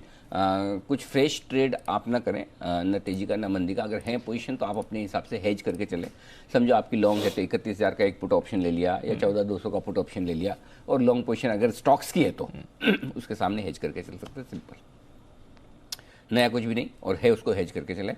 पोजीशन कम रखेंगे तो बेहतर है, क्योंकि देखिए अभी आज जो गिरावट हो रही है इसमें एक चीज़ और है जी सर, ग्लोबल के अलावा ग्लोबल और एफआईज की बिकवाली तो चलो ठीक है, समझ में आता है, वापस एक दिन में बदल भी सकता है। एफआईज ने कई बार बेचार वापस खरीदा भी है, ग्लोबल भी 1-2 दिन गिरते वापस बढ़ भी जाते हैं। लेकिन हमारे सामने बजट है जी, तो अब बजट में कभी कोई किसी को कुछ लगे कि अच्छा खराब आ सकता है, कुछ हो सकता है, तो उस हिसाब से अगले 2-3 दिन इंडिया स्पेसिफिक वॉलेटिलिटी बढ़ेगी जी। और हमारी वॉलेटिलिटी आज जो पहली बार दर्शन हुए ना, ये उतार चढ़ाव वाले, ऊपर नीचे नीचे ऊपर दोनों तरफ, ये थोड़ा कंफर्ट नहीं दे रहा। तो क्या फर्क पड़ता है, 1-2 दिन कुछ नहीं करेंगे, शांति से बैठेंगे तो बेहतर। लेना तो नहीं है अभी, थोड़ा 1-2 दिन रुक के देखेंगे। ठीक है सर, लेना नहीं है, अवॉइड करें, स्टे लाइट। अगर कोई पोजीशन है और रिस्क के हिसाब से आप होल्ड करें तो ज़रूर उसे हेज करना ज़रूरी है, ये एक इम्पॉर्टेंट फैक्टर है। आने वाला हफ्ता काफ़ी बड़ा होने वाला है अर्निंग्स के लिए। कोटक के तो नंबर्स आ गए हैं, एल&टी का इंतजार है, पर वेडनेसडे के दिन काफ़ी सारे नंबर्स आने वाले हैं। उसमें बाजार के दिग्गज एक्सिस बैंक पर भी रहेगी नज़र, और नतीजे कैसे रह सकते हैं बताने के लिए तैयार हैं देवांशी बताएं कैसे रहेंगे नतीजे। बिल्कुल अच्छे नंबर्स का अनुमान लगाया जा रहा है एक्सिस बैंक से। आप देखिए जो इनकी ब्याज से है उसमें करीब 15 से 16% तक की बढ़त का अनुमान लगाया जा रहा है। साथ ही इस बार आप देखिए इनके जो लोन बुक है वो, क्योंकि पिछले साल का जो बेस है वो काफ़ी ऊंचा था, तो इस बार आपको दिखेगा करीब 8% के आसपास की लोन बुक बढ़ती हुई दिख सकती है। मुनाफा इस बार ट्रेजरी गेन से भी इनको सहारा मिलता हुआ दिखेगा। प्रोविजंस के चलते मुनाफे को थोड़ा सा जरूर, मुनाफा वो करीब 30% का है। मुनाफा सालाना आधार पर 20% बढ़ सकता है, लेकिन तिमाही आधार पर करीब 10 से 15% कम होने का अनुमान लगाया जा रहा है। और इसके अलावा जो एसेट क्वालिटी है इस पर क्लोजली वॉच होगा, क्योंकि बिना मॉनिटोरियम किस तरह से एसेट क्वालिटी आती है इस पर नजर रहेगी। बीबी स्टैंडर्ड और इससे भी कम वाले जो ग्रेडिंग वाले अकाउंट्स हैं उसमें क्या वॉचलिस्ट बनती है, क्या बढ़ती है वॉचलिस्ट, इस पर नजर रहेगी। लेकिन कुल मिला के जो ग्रॉस एनपीएस है वो करीब 5% रह सकते हैं, 4.2% से बढ़कर, और नेट एनपीएस 1 से बढ़कर 1.5% आने की उम्मीद लगाई जा रही है। इससे कम एसेट क्वालिटी आने की उम्मीद नहीं है। और साथ ही अगर आप लोन बुक देखें तो इस बार रिटेल और एसएमई को ही सबसे ज्यादा फोकस है। रिकवरीज अच्छी होने की उम्मीद एक्सिस बैंक की तरफ से। ओके, तो रिकवरीज अच्छी हो सकती है एक्सिस बैंक की तरफ से। और कमजोर बाजार में भी आप देख रहे हैं कि एक्सिस बैंक होल्ड आउट कर रहा है। हालांकि बैंक्स ने आज डेफिनेटली होल्ड आउट करने की कोशिश करी है। एक्सिस बैंक 2% ऊपर ही बंद होते हुए दिख रहा है। सिमी जी, क्या करना चाहिए एक्सिस बैंक पर? चार्ट्स क्या बता रही है मैम? दीपांशु, मुझे लगता है कि एक परफॉर्म तो ये करने का कोशिश कर रहा है। आज के दिन ये एकदम ऊपरी लेवल्स पर मेंटेन कर रहा है। चार्ट्स तो खराब नहीं है दीपांशु, पर रिजल्ट्स के बाद जैसे अदर बैंक्स पीट गए हैं उसके बाद तो एटलीस्ट एक्सिस बैंक में लॉन्ग कॉल कैरी करना भी मुश्किल है। जिनके पास है, मैं सिर्फ ये कहूंगी कि 640 का एक सपोर्ट है, ये सपोर्ट को वॉच करता रहिए। अगर रिजल्ट्स के बाद स्टॉक 640 का लेवल तोड़ देता है तो एग्जिट करने का होना पड़ेगा, क्योंकि पूरा बैंक ऐसे ही पीट गया है रिजल्ट्स के बाद। 640 अगर होल्ड हो जाएगा तो रिजल्ट्स के बाद ये स्टॉक एक अच्छा रिकवरी भी दिखा सकता है, जो इस स्टॉक को 670 से 680 तक भी ले जा सकता है। मैं ओवरऑल स्टॉक में बुलिश हूं, पर 640 का स्टॉप लॉस स्ट्रिक्टली मेंटेन करना पड़ेगा। ओके, तो 640 का स्टॉप लॉस रखना जरूरी है। थोड़ा कॉन्फिडेंस कम आ रहा है जजिंग बाय द वे कि आज बाजार का एक्शन कैसे रहा है। एक बार फिर रिकैप कर लेते हैं आज के एक्शन को। और अच्छी शुरुआत हुई थी जब हमने देखा था कि 49 निफ्टी स्टॉक्स पॉजिटिव खुले थे। उसके मुकाबले अगर आप देखें तो सिर्फ 20 निफ्टी स्टॉक्स हैं जो पॉजिटिव क्लोजिंग दे रहे हैं। ग्रासिम हालांकि 10% का वायदा बाजार का सर्किट लगा था, टॉप गेनर है, पर ऊंचाई से फिसलकर अभी भी 6% की तेजी के साथ ही बंद हो रहा है। आज नया 52 वीक हाई भी आपने स्टॉक पर आते हुए देखा है, 1100 के पार गया था इंट्राडे। यूपीएल यहां पर अच्छी खरीदारी हुई है, 600 के ऊपर आपने स्टॉक को जाते हुए देखा था इंट्राडे बेसिस पर। Cipla, hero MotoCorp, axis bank जिसके बारे में चर्चा कर रहे थे, सन फार्मा, जेएसडब्ल्यू स्टील नतीजों के बाद बजाज ऑटो, एचडीएफसी बैंक और आईसीआईसीआई बैंक यहां पर पॉजिटिव एक्शन बना। पर दूसरी तरफ बड़ा ब्रेकडाउन इंडसइंड बैंक में 6% नीचे, उससे ज्यादा रिलायंस इंडस्ट्रीज जो आज ये की ड्रैग रहा है निफ्टी की गिरावट में, लगभग 5.5% रिलायंस भी आपको नीचे दिखाए नतीजों के बाद। आखिरी 1 घंटे में आईटी स्टॉक्स पर आया है दबाव, HCL tech, Infosys, Wipro, tech Mahindra सारे के सारे स्टॉक्स वीक हुए हैं। आईटीसी 1.5% नीचे था, ऑयल मार्केटिंग कंपनीज पर प्रेशर रहा, HP, BP, IOC, इसके अलावा कोटक बैंक नतीजे आए थे, होल्ड आउट कर रहा था, उसके बाद स्टॉक में आई है भारी गिरावट, 2.5% नीचे गिरकर ये काउंटर बंद हुआ है। वायदा कारोबार की तरफ अगर आप नजर डालें, अपोलो टायर्स पर आज बड़ा ब्रेकडाउन आते हुए दिखा है, 9% की गिरावट एक दिन में रही है।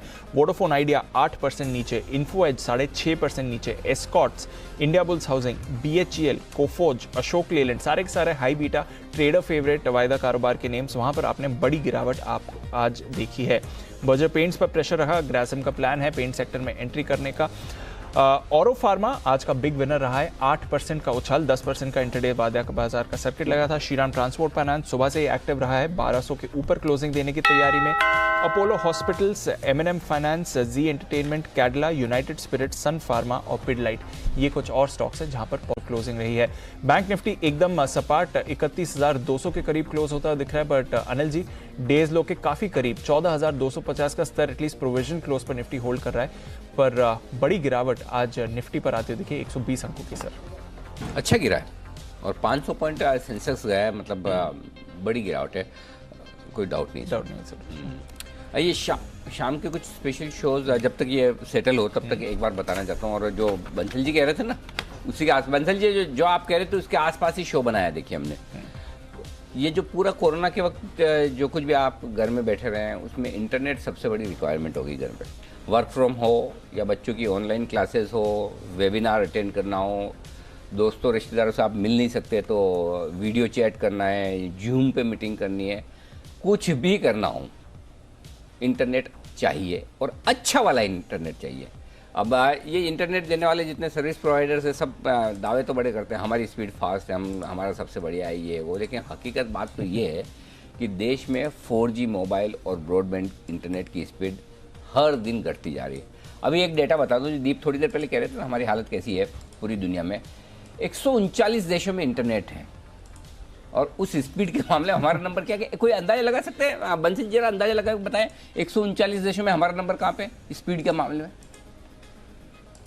थोड़ा नीचे वाला लगाना, मतलब ऐसा, मतलब सभ्यता के हिसाब से आप बोलोगे ज्यादा इतना नीचे कैसे बोलूं, अच्छा नहीं लगेगा, वैसा नहीं, जितना नीचे बोल सकते हो उतना बोलना। नहीं अनिल जी, बॉटम 10 में आता होगा। और दूसरा अनिल जी एक चीज बहुत इंपॉर्टेंट है, आप जो कंपेयर कर रहे हैं वाईफाई की स्पीड कंपेयर कर रहे हैं, हाँ। कई बार मजबूरी में गाड़ी के अंदर भी आदमी होता है, रोड पर भी होता है, और वहां पे जो 4G नेटवर्क है उसकी स्पीड तो ऐसी है मतलब कि वो किसी काम की नहीं। आशु सर बोलिए।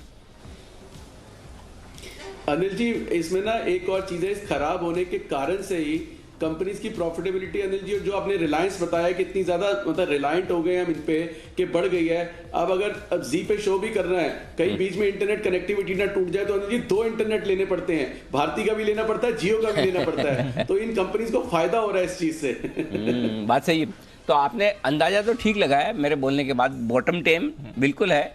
139 देशों में स्पीड के मामले में हम 129वें नंबर पे, एग्जैक्ट बॉटम 10 में है। सोचो 129, मतलब आसपास के ये छोटे मोटे ऐसे मच्छर टाइप के जो देश हैं वो भी हमसे आगे हैं। 100% सर, गजब है, बहुत खराब है। एक तो तरीका ये है कि बंसल जी आप इंटरनेट का इस्तेमाल कम करें ताकि दूसरों की स्पीड बढ़ पाए। ये हमारे लिए आसान तरीका जो हम आपसे रिक्वेस्ट कर सकते हैं, लेकिन अल्टीमेटली तो इन कंपनियों को ही अपनी स्पीड बढ़ानी पड़ेगी। तो सवाल ये है कि इतना पैसा खर्च करने के बाद में भी, अच्छा ब्रॉडबैंड स्पीड के मामले में हम 65वें नंबर पर हैं, और इंटरनेट स्पीड के मामले में हम 129वें नंबर मोबाइल पर इंटरनेट स्पीड में। तो अब कैसे इंटरनेट की स्पीड बढ़े? स्लो होने के कारण क्या है? क्या बढ़ सकती है? क्या 4G हमसे संभल नहीं रही, 5G के सपने देख रहे हैं? ठीक है, आज इन्हीं सब पर बातचीत करेंगे। हमारे साथ 2 खास मेहमान होंगे, संजय कपूर साहब जो पूर्व CEO रह चुके हैं भारतीय एयरटेल के और बड़ी गहरी पकड़ रखते हैं पूरे सेक्टर पर। RS शर्मा साहब है जो ट्राई के पहले चेयरमैन रह चुके हैं, उनकी भी टेलीकॉम सेक्टर पर बड़ी गहरी पकड़ है। राजेश छारिया साहब हैं जो प्रेसिडेंट है internet service providers association of India के। उनसे पूछेंगे आपके सारे जो मेंबर है ये इतनी सर्विस का मामले में ढीले कैसे हैं, क्यों इनकी स्पीड नहीं बन पा रही, ये तो राजेश जी से पूछना ही हमें। तो ये सारे सवाल हैं जो हम उनके सामने रखेंगे। शाम 6 बजे का शो जरूर देखिएगा, नेट स्पीड इंडिया मांगे मोर। और अगर आप भी कोई सवाल पूछना चाहते हैं, अपनी राय रखना चाहते हैं, तो हमारे हैशटैग का इस्तेमाल करें, आपकी खबर आपका फायदा, और अपने सवाल लिख भेजें, अपनी राय लिख भेजें। रात 8:30 का शो अगर आप निवेश से अच्छा मुनाफा कमाना चाहते हैं तो आपको निवेश से जुड़े हुए कुछ नियम हमेशा याद रखने चाहिए और डिसिप्लिन, अनुशासन के साथ। तो इससे होगा ये कि आप एकदम अलर्ट रहेंगे, जागरूक रहेंगे, जिम्मेदार रहेंगे और अच्छा मुनाफा भी कमाएंगे। आज हम मनी गुरु में रिपब्लिक डे स्पेशल ये शो करने वाले हैं और इसमें हम आपको ये बताएंगे कि निवेश करते वक्त किन नियमों का आपको ध्यान रखना है और कैसे आप खुद को निवेश को लेकर जागरूक और जिम्मेदार बना सकते हैं। 8:26 देखना मत भूलिएगा। निवेश की राह में कदम कदम बढ़ाए जाओ। या तो ये है आपके लिए खास तौर से स्पेशल शो निवेश के लिहाज से।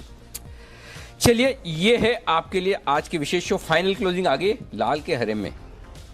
बैंक निफ्टी लाल में नहीं, हरे में ही है। चलो ठीक है। बैंक निफ्टी कुल मिला के नाक बचाने में कामयाब रहा। 31 पॉइंट ऊपर 31,198 पर बंद हुआ है। निफ्टी 133 अंक नीचे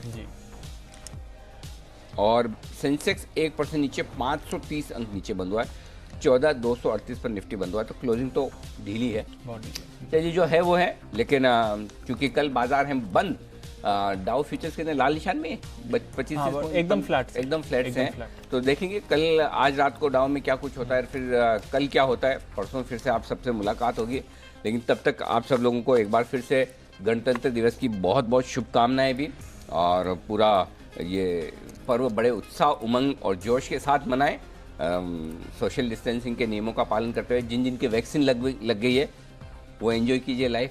अभी तक हमारे पैनल में किसी की नहीं लगी? नहीं सर, अभी किसी ने वैक्सीन ट्राई किया आप में से? नहीं, कोई भी नहीं। चलो ठीक है, हम भी आप ही की तरह हैं, हमने भी अब तक वैक्सीन ट्राई नहीं की है। अच्छा, आज का अभी तो मैं कल उदयपुर गया था तो मुझे पता चला बहुत सारे लोग तो रजिस्टर होने के बाद नहीं लगवा रहे आजकल। जी सर, ये भी ट्रेंड मुझे कल ही पता चला। ऐसा भी हो रहा है। बंसल जी, क्यों वैक्सीन लगवाने में डर क्यों लगा? पहले वैक्सीन नहीं थी तो डर, अब वैक्सीन आ गई तो भी लगवाने में डर, ऐसा क्यों?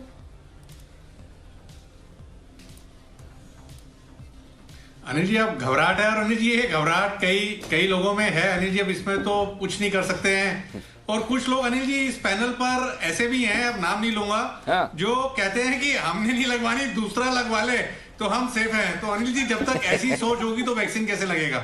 अच्छा कुणाल जी, ऐसा बोलते हैं आपको? हाँ बंसल जी? नहीं अनिल जी, मैंने बोला इस पैनल पर अनिल जी कुणाल जी तो एब्सेंट है आज। तभी तो आप बोल पा रहे हैं। चलिए बढ़िया है, लेकिन डरे ना, घबराए ना, वैक्सीन सेफ है, जरूर लगाएं। और जब आप कोरोना से निपट चुके तो वैक्सीन कौन सी बड़ी चीज है? वैक्सीन तो आपकी बचाव के लिए, तो बिल्कुल चिंता न करें। जो आपको इंस्ट्रक्शन दी जाए उन्हें फॉलो करते हुए फिर जरूर लगाएं। विदा लेने का वक्त है। वागले साहब, कुणाल जी तो है ही नहीं, राकेश जी, सुमित जी, सिमी जी, सचिन जी और आशीष सर, आप सबका बहुत बहुत शुक्रिया वक्त निकालने के लिए और आज क्लोजिंग शो में हमारा साथ देने के लिए।